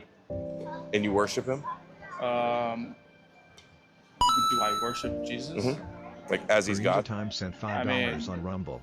The Bible promoters never know diddly squat about the Bible. P.S. Get your shekels in. Tiny hats. Thank you, Parisha Time. I was shocked. I've asked other people this, Christians. When I find out somebody's a Christian, I'll ask the same question. And a lot of times they know a few of the basic ones. Sent $5. Most religious people do not think past the brochure or magazine handout. No joke. I asked my mom the same question. She's been a Christian her whole life, and she couldn't even name me any. I guess like the fulfillment of, I thought that was an instrumental, important part with a lot of Christians. Like, oh, he's the Messiah because he fulfilled the scriptures. But a lot of Christians just don't even think about it that way. They just go like, he died for me. I love him. If I believe in him, my sins are forgiven. Like, that's all they know. Not in that so you same worship sense. You worship a Jew as God? You're twisting it. No, so you said he's Jewish, and you said he's Okay. God, so you're worshiping a Yeah. Jewish all God? right. What is your faith? What do you practice? I don't have a faith. Okay. I think the Yeah. Bible is mythological prophecy, mind control to conquer the world. That's great. Yeah. All right. So like, you think it is great. You want the Messiah, Jesus, and the God of Israel to conquer the world, right? That's great. Like, Yeah. they had the Old actually, Testament prophecies and they wrote the New Testament, like fulfilling prophecies. Okay. A story fulfilling prophecies. That's what I think. Okay. That's great. Have you ever thought of it that way? Have a good day, I guess. I don't know. I'm kind of busy. The great Do you think Jesus $20 on kind of busy? Got the signed book, man. Nice. Thank you, Great Goyshiak. Kind of busy. Thought of it that way? Like, I'm being nice. Hey, have you ever thought like it might just be a myth and they just like made it up? I'm kind of busy, dude. Have a nice day. I'm kind of busy. It's crazy. The last time I went out too, the street preacher on his soapbox, they get the most offensive somehow. It's interesting. The street preachers get the most offensive. I'm kind of busy. Do you think Jesus is going to return one day? Eventually, yeah. Probably not in my lifetime. Does the Antichrist have to rule before he comes? I guess, like as it says in scriptures, got to be a pretty wicked place. Mm-hmm. So what's your point in all this? That's my point. I told you, truth. Just truth. Yeah. All right. I mean, Thank you. everybody has their views. Thank you. Should have been like, what's your point? Have a good day. You too. Why are you out here? What's your point? All right. Mormons believe that this book is the cure. If someone had the cure to cancer and they weren't telling people about it, wouldn't you find that odd as well? We as Mormons believe that this book is the cure to all of the ailments in society, why you're depressed, why you're anxious, why you don't have a good relationship. And we feel so happy reading this book that we just have to tell you. Yeah. Why doesn't Judaism take that approach? Because we're obviously so... They did. The first Christians did that approach. It's like going up to a Mercedes salesman and saying, how much horsepower does it have? And he goes, what's horsepower? Yeah, pretty much. Jack Stone says the snake oil salesmen hate it when you say their product is bullshit. True. We have so much beauty and depth and meaning in our books. We believe so strongly in it. Shouldn't we have an obligation to tell other people and try to proselytize and convert them? It's such a great question. On some level, the answer is we should, but not to the Torah, to the Noahide law. Meaning the Torah says this is what God wants from humanity. He spells out to Noah. He spells out through the whole book of Genesis, really. You know, Sodom is punished because of their inhospitality to strangers, as well as other areas of depravity. That's actually the primary one. So you can tell from the book of Genesis what God wants humanity to be, what standard he wants Egypt to hold up to, what he wants each nation to be like. And that, we, in theory, should be spreading to the world. He then says, I want a group of you to take a much higher, more difficult pathway, because that will help shine a light that will help elevate other people in the world as well. Now, when Christianity and Islam spread, and you can argue, I mean, there are differences of opinion within Judaism, what exactly the Trinity is and what exactly, and the truth is, it's not that I, as a Jew, don't fully understand what Christians necessarily believe by it, because they hear different things from different Christian theologians. So the Christians watching this video, tell us in the comments what you mean by Trinity. Right. So they're definitely, you know, but let's assume, like, let's say Rav Yaakov Amder, one of the greatest rabbis ever lived, that Christianity fulfills the Noahide code. Let's assume that Islam fulfills the Noahide code. The more they spread that, fantastic. And the more anyone who spreads ethical monotheism is a win for us. Oh, bro, that's such a good clip right there. Dude, it's so over, Christians. So over. Funny how they'll never show you what the Jews actually say about Christianity. You're Noahides and you spread Judaism around the world. Good job, Goy. It's a win for Jews. By Trinity. Right. So they're definitely, you know, but let's assume, like, let's say Rav Yaakov Amder, one of the greatest rabbis ever lived, that Christianity fulfills the Noahide code. Let's assume that Islam fulfills the Noahide code. The more they spread that, fantastic. And the more anyone who spreads ethical monotheism is a win for us. They are joining, if you like, you could even say they're joining the religion of the Torah, but not its covenant that's unique to the Jewish people. Just like within You're joining the Jewish Noahide Messianic Judaism version of the Torah. Judaism, you have a covenant for the children of Aaron, or laws for the children of Aaron who will be priests in the temple. It doesn't make them better than us, but they get different laws to us. They have a different role and responsibility. And just like within any society, you sometimes will have, let's say, certain soldiers in the military or certain people in the political who you expect to behave differently. Thank you. Official sent $5 on Rumble. I can't believe these people. It's so pathetic, and so obvious. Can Jews fly? No. It's dumber than flat Earth. Can Jews fly? What do you mean, can Jews fly? I missed that. I'm not getting that. Can Jews fly? Did they say they could? Can Jesus fly down from the sky on a horse, on a flying white horse?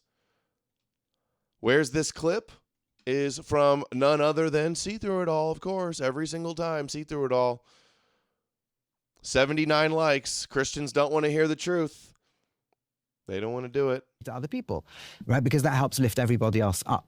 So we would say that the spread of ethical monotheism is a win. That is what the Torah wants to see happen. That's what the Torah wants to see happen. Watch this one. This is another banger soundbite from See Through It All. 66 likes. So there's no... Dude. So underrated, underappreciated. So the audience out there, it's always been the thing anti-Semites have used to attack Jews because they can't attack the Bible because to Christians the Bible's holy too. Can attack the Bible. Can't attack the foundation of Jews and Judaism. Talk about a limited in scope opposition. You can't even say that their Bible is fake. And they recognize this. To attack Jews because they can't attack the Bible because to Christians the Bible's holy too. So if they wanted to attack us, it would be attacking the Talmud. And because they know the average non-Jew will never be able to study the Talmud, they can literally say anything and it will pass. So you either get out of context quotes or just attempts to sum something up that are completely wrong. Right. I have a whole series of videos debunking it. Most of the things in the Talmud that are that are actually bad and problematic are quotes from the Old Testament. It's their interpretation of a quote of the Old Testament. And sometimes they just take it at face value, like verbatim what it says. Literally. They take it literally. Taking the Old Testament quotes it literally and saying they think that's going to happen towards the Gentiles. But the memes and the Christian-controlled slopposition want to focus on just what it says about Jesus one time. All this stuff, you know. So there's no Jewish version of the Islamic principle of taqiyya. I think that's an important point to leave it off. So the audience out there has been, it's always... Not exactly. It does say that they can lie to save their lives if, like, Christians are saying, convert or die. They're allowed to pretend to convert, which I think actually is good advice. I don't know. Does taqiyya in Islam, is it like you're allowed to like go out and intentionally deceive and do lies? Not just when you're under duress? I'm not sure.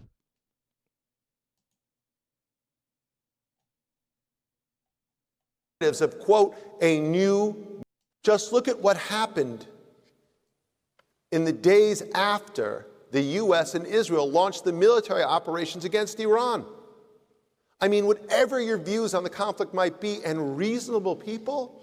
Kol Nidra, make promises and break them. Let's see. ...can hold very reasonable differences. What happened next was not about policy. It wasn't about geopolitics. It was about blame. And the blame, as it so often does... Good point. Jews are chronically under duress. That's a good point. That's the caveat for sure. That's the pill caveat. Yeah. Oh, well, they destroyed our temple and we're in exile, persecuted under them, so they're justified of making up whatever lie they want to their benefit. Good, important distinction. Was placed at the feet of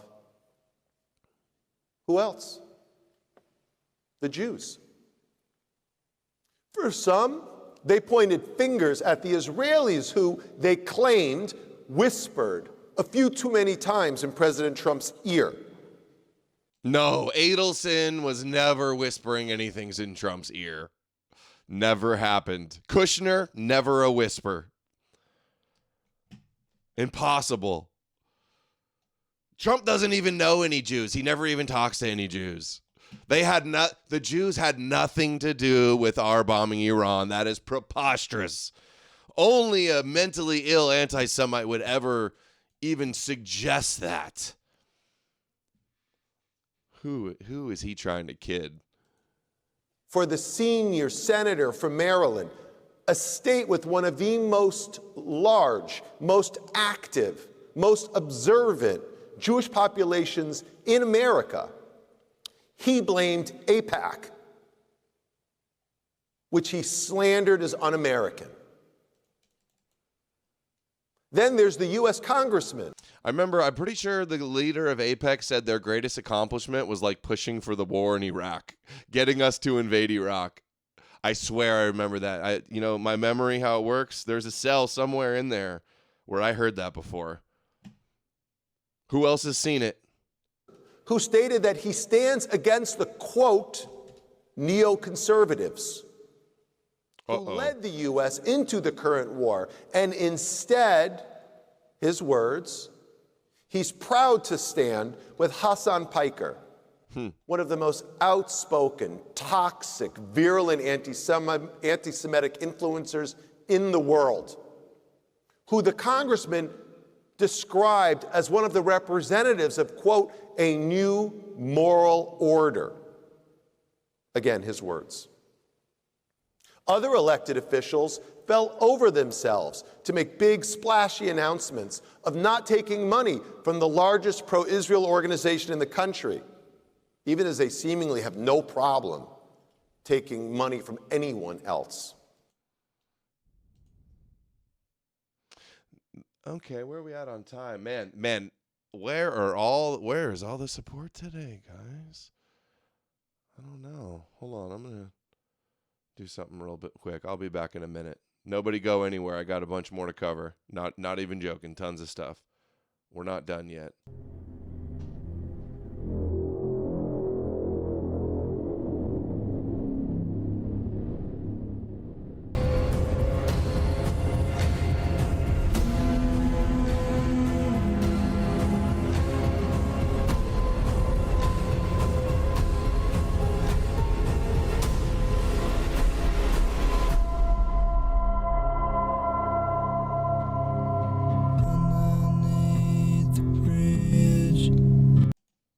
Back. Sorry, needed a short break. InfoWars has a piece here. We're going to get to the Joe Kent stuff today here in a second. But test. Okay. Have I been quiet this whole time? You guys got to let me know. I don't have, it's a one-man show here. So if my audio levels are ever off and it's not good to listen to, please let me know in the chat or with a big super chat. So InfoWars has a piece here with the guy from Oath Keepers says, Israeli dual citizen brothers reportedly opened the doors to the Capitol on January 6th, then disappeared from any insurrection investigations, never to be named by the DOJ. I think this guy might even be in the IDF and was involved opening up doors on January 6th. Let's see a little bit of Asher and this. Gill, it's a pretty underreported story. It's never been debunked. I reached out. Has anybody else heard this before? Thank you, White Pilled. A little support, dude. It means a lot, bro. $20 on Rumble. Here's a little support. Thank you. To their family members, lots of associates. When I was preparing the story, I vetted it with friends of ours, good friends of ours, who have worked in the intelligence community. They agreed that everything about it looked suspicious, and it's sort of an underreported. They have the footage too. Asher and Gill were there on January 6th. They were supposed to be in Israel, so presumably they got brought back in and taken back out pretty quickly. So very odd. They were never charged. They were never named by the Department of Justice. There are actually a bunch of Jews there. I got attacked because I said this is a bunch of Zionists storming the Capitol and it's going to be weaponized against us. Actually entered the Capitol twice on January 6th. And the first time I entered was at the Senate fire doors, is what they call them. And it was roughly 4 minutes after the initial breach. And so that door was opened from the inside. I went in there first. I had a cordial conversation with police officers, explained that I was a journalist. They told me I needed to leave and go back another way, which I did. And then I entered in through the Senate doors that were so famous, that where the initial breach occurred. Now, why this was odd was the Department of Justice excluded this from anything to do with my charging documents. They excluded it from any of my sentencing or anything else. So and I repeatedly brought it up. So you're saying that Gil Daniels and Asher Daniels opened the door that you walk through? Correct. And they were never publicly identified by the DOJ, nor were they charged. And they were erased from the evidence in your trial? Correct. Okay. Yeah. I mean, that's why it was always odd. It never made sense to me. If I was building a case against me that day, right, which, and I ended up pleading guilty, and I've discussed that, ad nauseum. What'd you plead guilty to parading and trespass? Yeah, picketing and parading in a Capitol building. Right. That was my final plea, and the way I explained that, and we've discussed this, because I was not in a position where I wanted to lie, but I said, okay, I had a breach of objectivity as a journalist that day. Fine. If this is what it takes, that's what it takes. Right. Well, you weren't taking a plea deal that required you to bear false witness against others. You just fell on your own and that's sword. When I give you divided out on in, released with the DOJ, nor were they charged. And they were erased from the evidence in your trial. Correct. Okay. Yeah. Well, maybe they just said it was not submissible. It wasn't related to your trial or something. Couldn't that also explain that part? Is there anything else besides this? I mean, that's why it was always odd. It never made sense to me. If I was building a case against me that day, right, which, and I ended up pleading guilty, and I've discussed that, ad nauseum. Which has been a long act in what they believe to be their own best interest, but it just further. Well, I thought I skimmed through this earlier, and I saw a picture of the dude in an IDF uniform. It be where maybe a lot of iodine as in. We'll keep our eye on that. Let's get the Joe Kent stuff. Let's see where we're at. We got 20 more minutes before the show's up. Where's the Joe Kent stuff? Here it is. Joe Kent resigns from the director of National Counterterrorism Center. He says, I cannot in good conscience support the ongoing war in Iran. Iran posed no imminent threat to our nation, and it is clear that we started this war due to pressure from Israel and its powerful American lobby. He resigned, calling out the Zionist First War. It has been an honor serving under POTUS and Gabbard, leading professionals. May God bless America.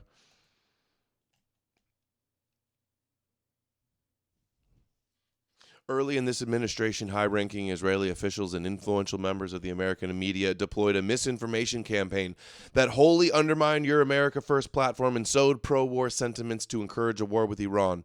This echo chamber was used to deceive you into believing, oh, he's just deceived. Oh, Trump was just deceived. Trump's never responsible. He's just deceived over and over and over. Deceived on COVID, deceived on Iran, deceived on everything. No accountability. You were deceived into believing that Iran posed an imminent threat to the United States and that you should strike now. There was a clear path to swift victory. This was a lie, and it is the same tactic the Israelis used to draw us into the disastrous Iraq war that cost our nation the lives of thousands of our best men and women. We cannot make this mistake again. Here's Trump's response from Joe Kent. I always thought he was a nice guy. Well, I read his statement. I always thought he was a nice guy, but I always thought he was weak on security, very weak on security. Weak on the security of Israel, ladies and gentlemen. I didn't know him well, but I thought he seemed like a pretty nice guy. But when I read his statement, I realized that it's a good thing that he's out, because he said that Iran was not a threat. Iran was a threat. Every country realized what a threat Iran was. The question is whether or not they wanted to do something about it. And many people, many of the greatest military scholars are saying for years that presidents should have taken out Iran because they wanted a nuclear weapon. They were, if we didn't do the attack, or if, I'll go a step further, if I didn't terminate the Iran nuclear deal given to us, one of the worst deals ever made by Barack Hussein Obama. Remember when they sent Boeing 7? Worst deal ever. I'm the art of the deal. I make the good deals. They make the bad deals. First I said he'd never make a deal, but then he made a deal, so I said it's a bad deal, and this is how I got started in politics. 57s over there, loaded with cash. Hundreds of millions of dollars. You would have been very happy. This was a wonderful, they said hundreds of millions. People forget that. Does anybody remember? Right? He's doing the hands thing. He's doing his hand magic. Hundreds of millions of dollars in a Boeing 757. You know I'm lying when my hands are moving. They took the seats out and they put cash. And it was so much that there wasn't a bank in Virginia, Maryland, or D.C. that had any money left. They stripped them of all their money, put it into place, sent it to Iran almost as ransom. That's not going to happen with Trump. And nobody ever did anything about it. Nobody ever said anything about it. Can you imagine if I did that? So they've been a threat for a long time. But they've really been a threat. If I didn't terminate Obama's horrible deal that he made, the Iran nuclear deal, you would have had a nuclear war 4 years ago. You would have had nuclear holocaust, and you would have had it again if we didn't bomb the site. So when somebody is working with us that says they didn't think Iran was a threat, we don't want those people because, and there are some people I guess that would say that, but they're not smart people or they're not savvy people. Iran was a tremendous threat. And virtually every NATO nation, and this is the thing, if they told me it wasn't a threat, and therefore they don't want to help, but when they say it was a threat, and it was a major threat, every one of them, I think every one of them, I don't know of one that said they're not a threat, but when they say it was a threat. Didn't Tulsi Gabbard say that they weren't a threat very recently? We're not going to help. I think they're very foolish. Okay, there's the first response from Kent. Apparently, Tulsi Gabbard has responded to Kent's statement. I just saw that. Look at this. She says, Donald Trump was overwhelmingly elected by the American people to be our president and commander-in-chief. As commander-in-chief, he is responsible for determining what is and is not an imminent threat and whether or not to take actions he deems necessary to protect the safety and blah, blah, blah. Oh, okay. She's just defending Trump and sweeping for Israel, apparently. Here's Mike Johnson talking about it. Way too quiet. Oh, my God. How long is this question? Proposition. That proposition at the end is clearly wrong. I'm on the Gang of Eight. I got all the briefings. We all understood there was clearly an imminent threat, that Iran was very close to the enrichment of nuclear capability, and they were building missiles at a pace that no one in the region could keep up with. They were far outpacing our allies and friends and us in our defense capability because we had personnel, installations, members of the armed services, and civilians in the region. Iran was building up ballistic missiles at such a rapid pace, and we knew that their plan was to fire them upon Americans. The commander-in-chief and his administration had a very difficult decision to make.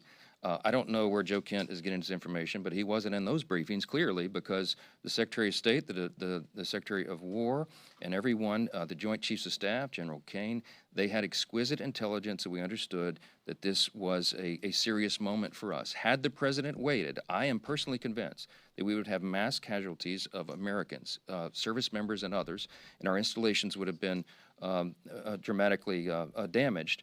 And so we had to, the president felt that he had to strike first to prevent those mass casualties. That's the summary. I can't tell you the classified part, but that's the summary that's made public, and it's accurate. Yes, monitor. Ben Shapiro's response to Joe Kent's resignation. And as per our usual, well, this morning, Joe Kent quit his job at the National Counterterrorism Center and issued a scathing letter designed to undermine President Trump.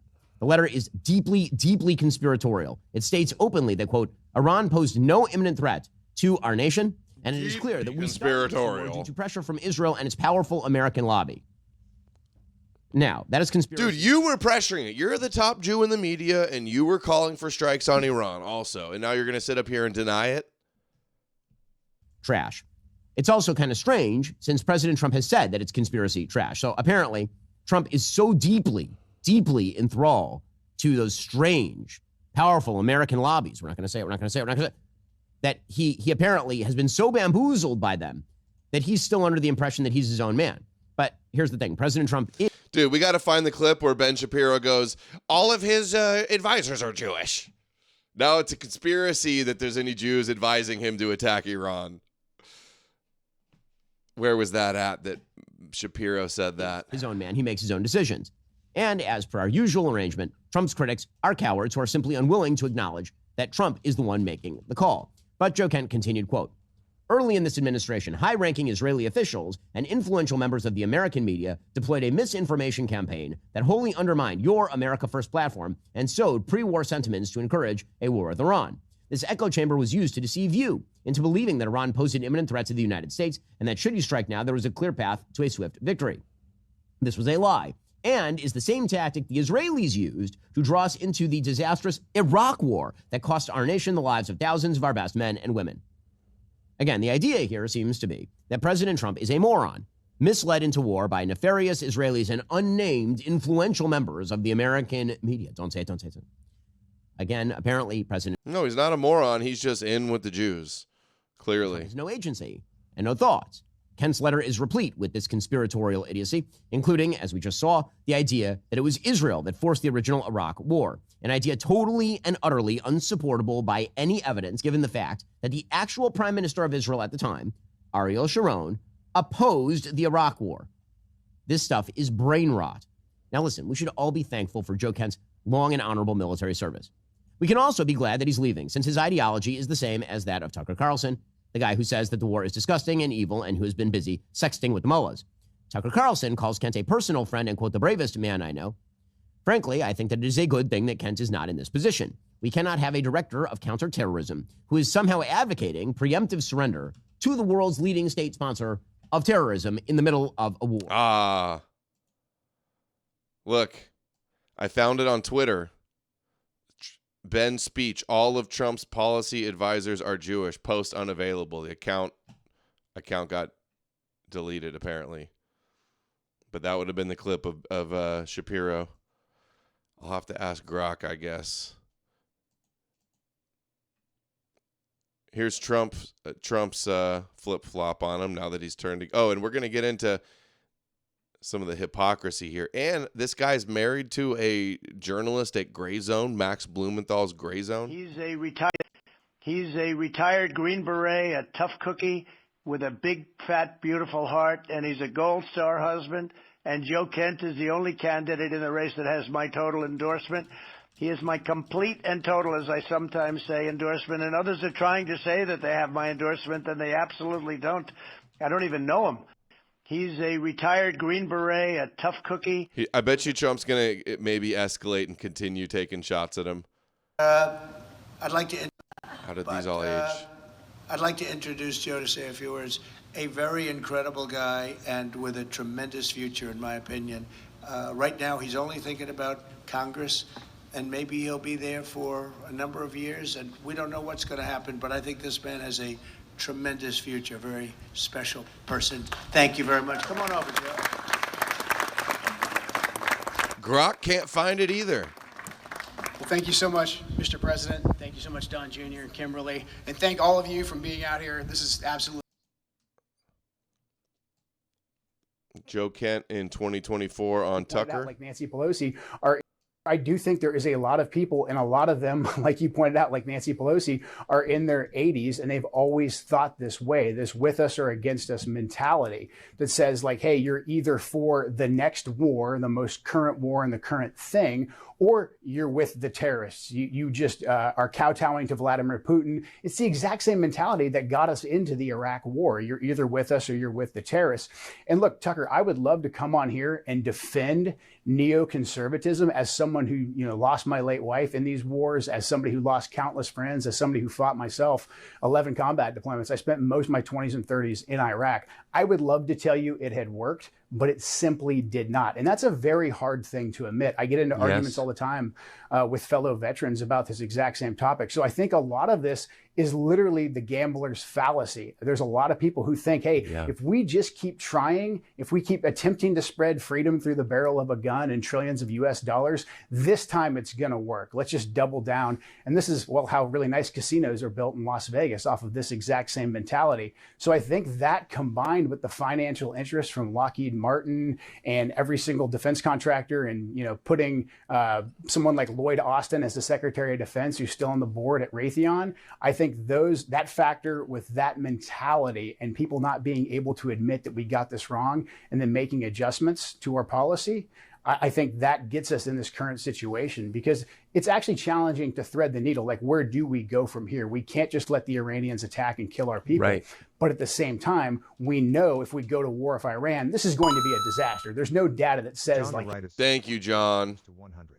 Show some love, Goyam, and support the greatest show on the planet. Thank you, John. You're the best. Your edits have been amazing. Guys, I found the clip of Shapiro. Donald Trump is many things. He is not a white supremacist, and he is not an anti-Semite. His daughter is an Orthodox Jew, so is his son-in-law, so are all of his policy advisors, or at least many of his policy advisors with regard to the Middle East.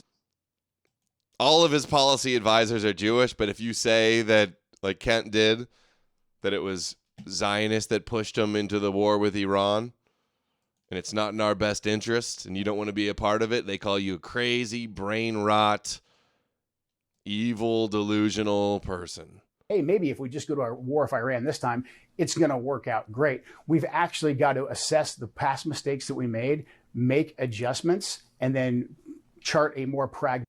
Okay, bro. Good job. A+. Michael Tracy is pulling some receipts. Joe Kent claimed voting for Trump in 2024 would somehow mean no more neocons, even as he was denouncing Biden-Harris for going easy on Iran and praising Trump for his military aggression against Iran. Rather than account for his own BS, now he solely blames Israel. Let's see this. October 7th, 2024. Biden-Harris gave Iran access to over $100 billion. It was their own money that was frozen as a part of the deal. Trump used diplomacy to build the Abraham Accords, cut off Iran's funding, and killed key terrorists. No more neocons, no appeasement. Trump 2024. How did that work out, Joe Kent? He had his little feud with Nick Fuentes. Well, it turns out Fuentes was right about the Zionist influence over Trump. Those people were right. For decades, the Bush-Cheney neocons told us we had to invade the Middle East to spread freedom. Obama tried treating terrorists like sovereign nations. This failed. Trump succeeded because he understands leverage and refused to repeat past failures. Let's bring this back in November. Womp, womp. Fell for it again. You knew what job you were getting into, by the way. Now you want to quit and say this is for Israel. They made him the head of head of counterterrorism or something like that. You don't think that's a Zionist job responsibility? Look, in 2022, I said, disavow and bow to Jerusalem if you want to win. When he disavowed, condemned Fuentes in 2022. You knew the job you were taking.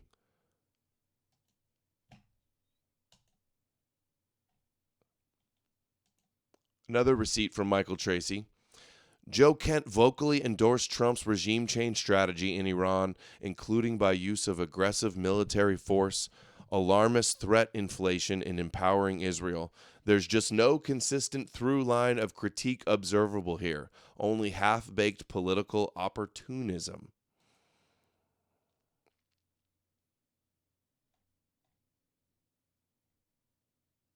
He's retweeting Jared Kushner's thread on the Abraham Accords.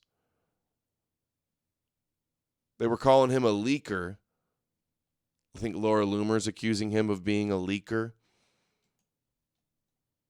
Mark Levin says, I wonder if this guy Joe Kent was about to be fired but quickly resigned first.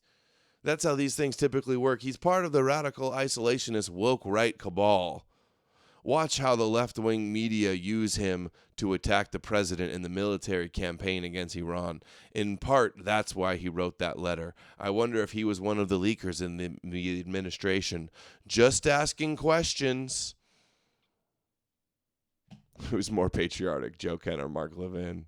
Good one. Should I do Mark Levin? I'm just kidding.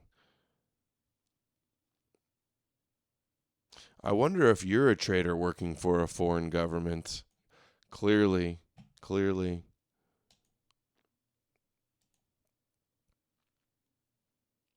Ben Shapiro scolding and trying to press Michael Knowles to disavow Candace by name the other day. I think that So if Candace Owens decides to slander the widow of Charlie Kirk, I think that people have a moral duty to say that this is a bad thing, even if they are quote-unquote friends with those people. And I find it an act. But let's take that further. So obviously one should state one's view and say, Erica's great and attacks on her are not right. Well, Michael, I'll just ask you straight up. Is Candace Owens doing something evil by attacking Erica Kirk? I think that it's wrong to attack Erica Kirk. No, say the sentence with her name in it. I'm not going to dance like a puppet for the podcast force. You don't have to dance like a puppet, but you are dancing pretty quickly. I mean, there's a lot of tap dancing happening. I don't think there's any tap dancing. Even if you aren't interested in the podcast wars, the and I think the people who are leading the invective against Candace are her biggest publicists. So if Candace Owens decides to slander... The show's called Friendly Fire. Is that what they're supposed to do, is get pressed by Ben Shapiro?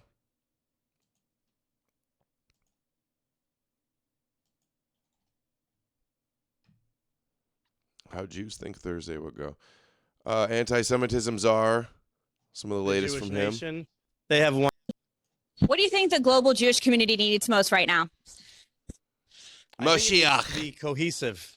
The people who look to destroy the Jewish nation, they have one message. They just hate. We have to come back with a message equally that we believe in who we are, what we do, and the right for religious freedom. And that has to be with one message how to do it. We can't have 500 people all fighting with different messages. We have to be united in the way we approach anti-Semitism. You focus a lot on advocacy. How do events like this help with that? I focus on the fact that we have to be a nation that works together in fighting anti-Semitism. Right now we have a leader, the president, the secretary of state, both of whom have made it very, very clear anti-Semitism has no place in America or... Thank you, Beowulf. 14 cent $5 on Rumble. Tithing shekels for the Goy Shiach. Thank you. All the people with jobs apparently getting off work to give their tithes. Thank you. In the world. So advocacy is part of humanity. To hate is not going to help anybody be a better human being. We have to do a better job of educating people to not hate. It's not just about the Jews. Anti-Semitism, we have to be pro-Semitic, not anti-Semitic. Mm-hmm. How do you think the younger generation needs to get involved with this advocacy and with leadership? I think the younger generation needs to take the time to understand our history. You see, when we grew up, in my generation or the generation before me, you had Sandy Koufax who wouldn't pitch on Yom Kippur. You have role models. You have Cardoza. You have Brandeis. You had Albert Einstein, Jonas Salk. We can go on. And in the Jewish history, I think we're not teaching our kids why they have to be proud of our history to be Jewish. We have incredible leaders. There's not a country that the Jews have settled in that hasn't benefited from a Jewish presence. We have to explain that.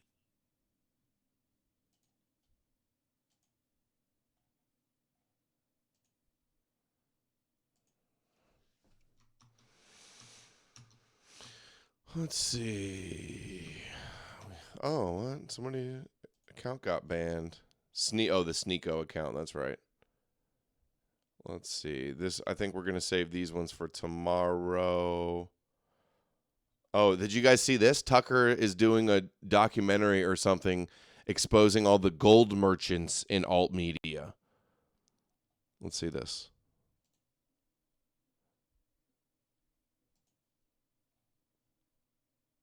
IRA industrial complex. Precious metals company Goldco. The only precious metal deal. Goldco. Loomer sponsored by Goldco, huh? Just like Candace Owens, just like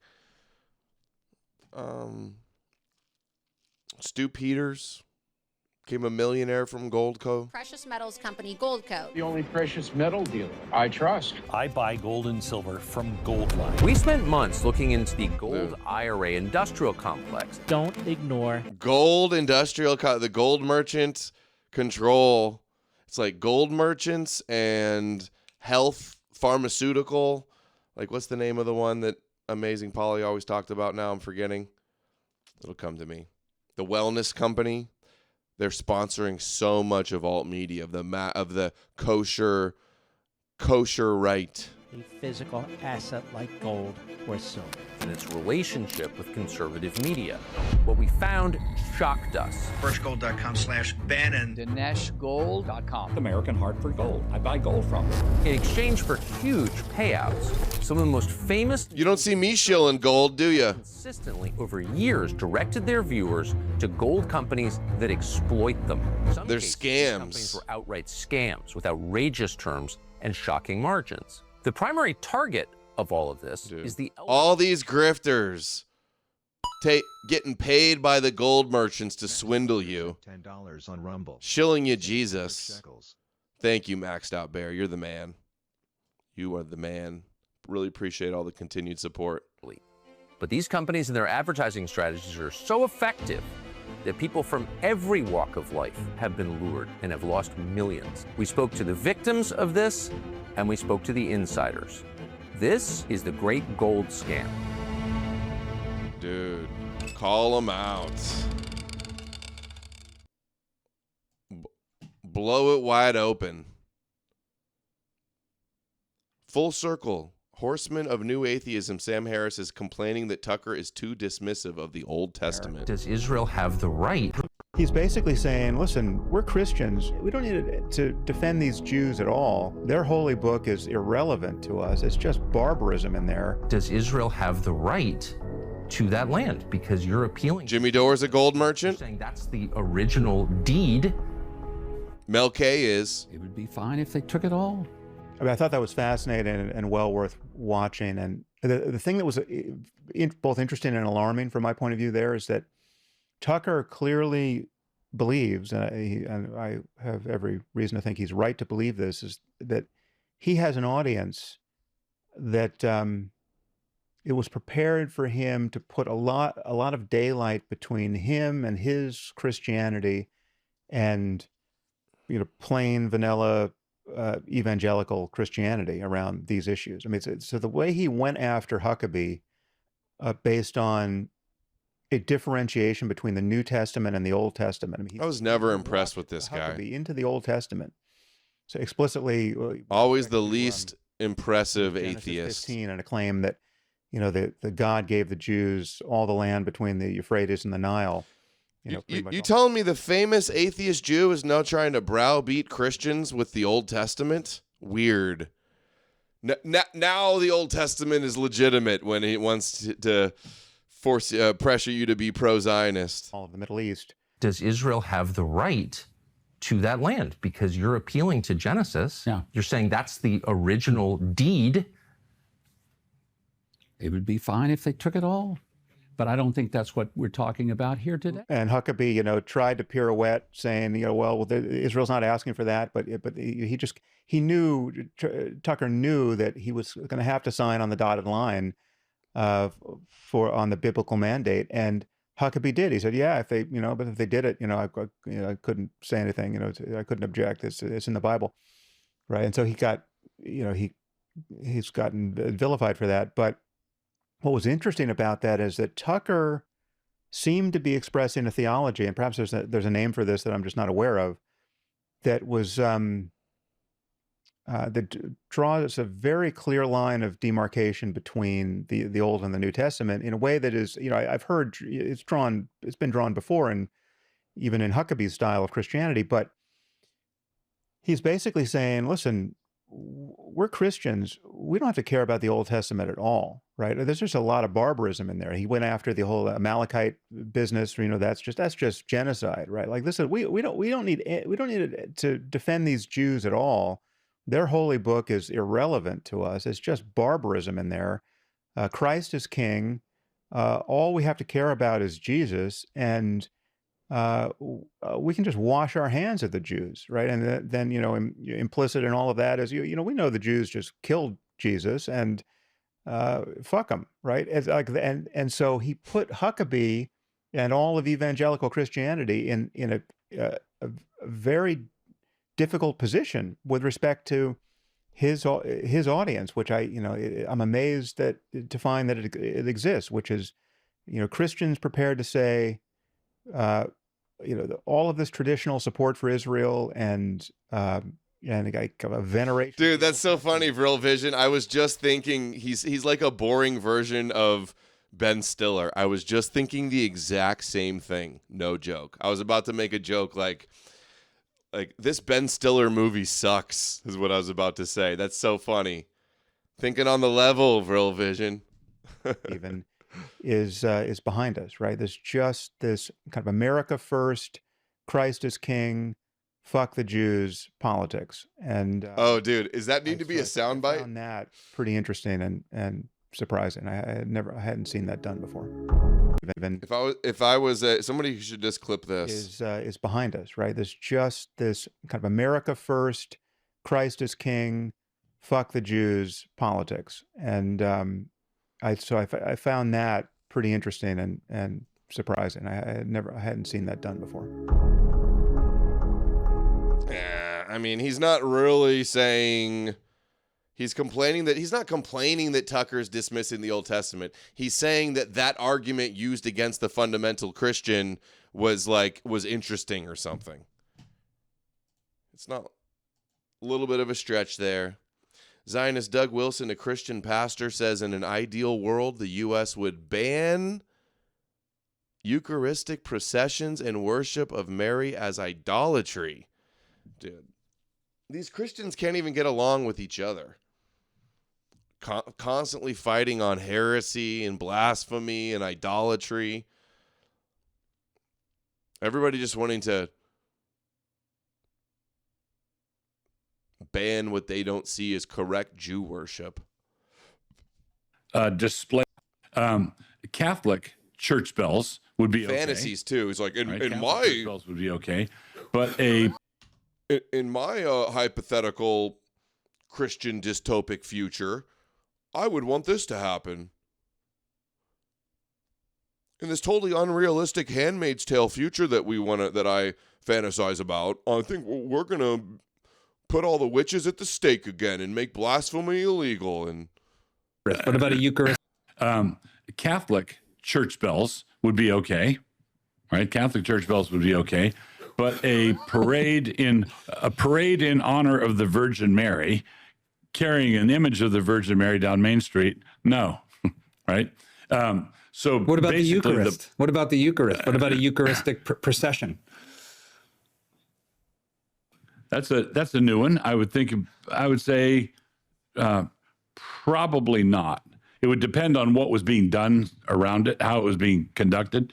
But basically, public displays of idolatry, what the Protestant foundation of the law would consider to be idolatry, would not be allowed. So you wouldn't have a Hindu procession with a Hindu god.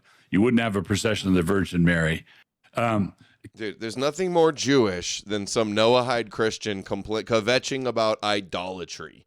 There will be no idolatry in the world to come. Only the oneness of Hashem. Idolatry spiraling, yeah. It was mobs like this fat idiot that went around knocking the noses and carving crosses in the pagan statues and the pagan myths. Ooh, my idolatry is not allowed. There's nothing more rabbi-coded than kvetching about idolatry. Oh, that violates the seven actually, that idolatry violates the 7 Noahide laws. Thank you. Catholic church bells would be okay, right? What do you guys think of this Asmongold prediction that we're going to get fatigued of the Goyam being so retarded and blaming Israel for everything, that It's like anti-Semitism is getting cringe. It's getting uncool. It's being subverted and made retarded and driven off a cliff by opportunists, grifter, clickbait idiots.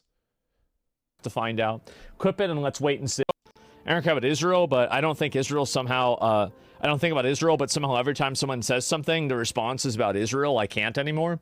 I think that the amount of Israel, I think that the Israel hostility is approaching a fever pitch where people will stop taking it seriously.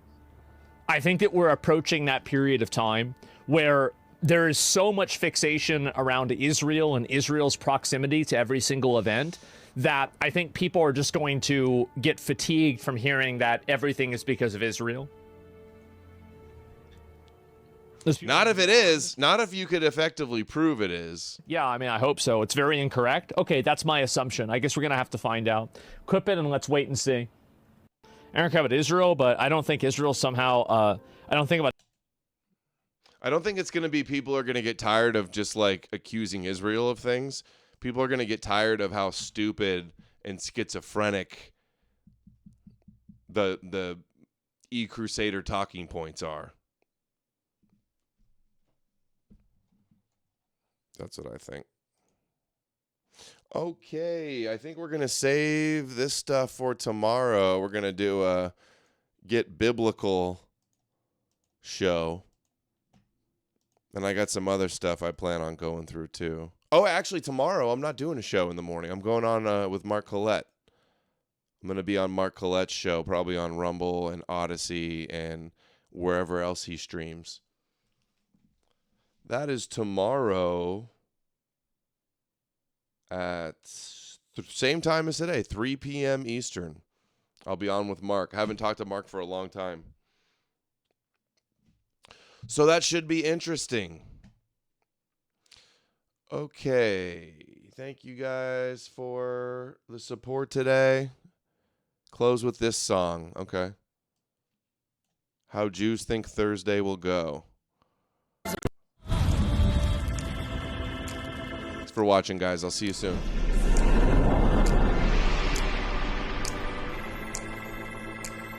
Rebbe, כמה הוא עולה לי? כמה הוא עולה לי? עוד בגולה הייתה זו מודה, גוי של שבת להזמין לדודה, לא משנה אם הוא אוקראיני, ישמעאלי או מסתנן סודני, הוא לא משתמש בתפילין, הוא מגיע בזמן קודש בשבת או בראש חודש, כשיש לו שם כוכבים, קוראים לבוריס או לאברהים, והוא מדליק לי את הדוד, בלעדיו אני אבוד, יש לי טריק קבוע לי לקראת הסוף שבוע, יש לי שבת גדול,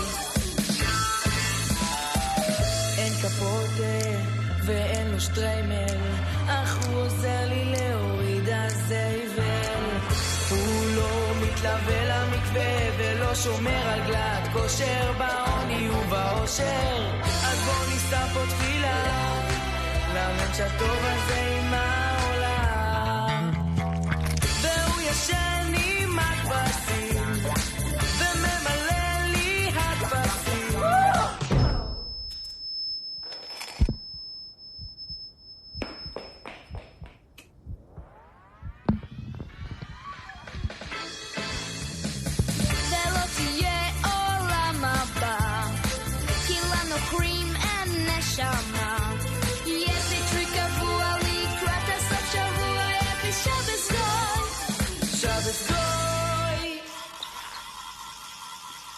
זה השם.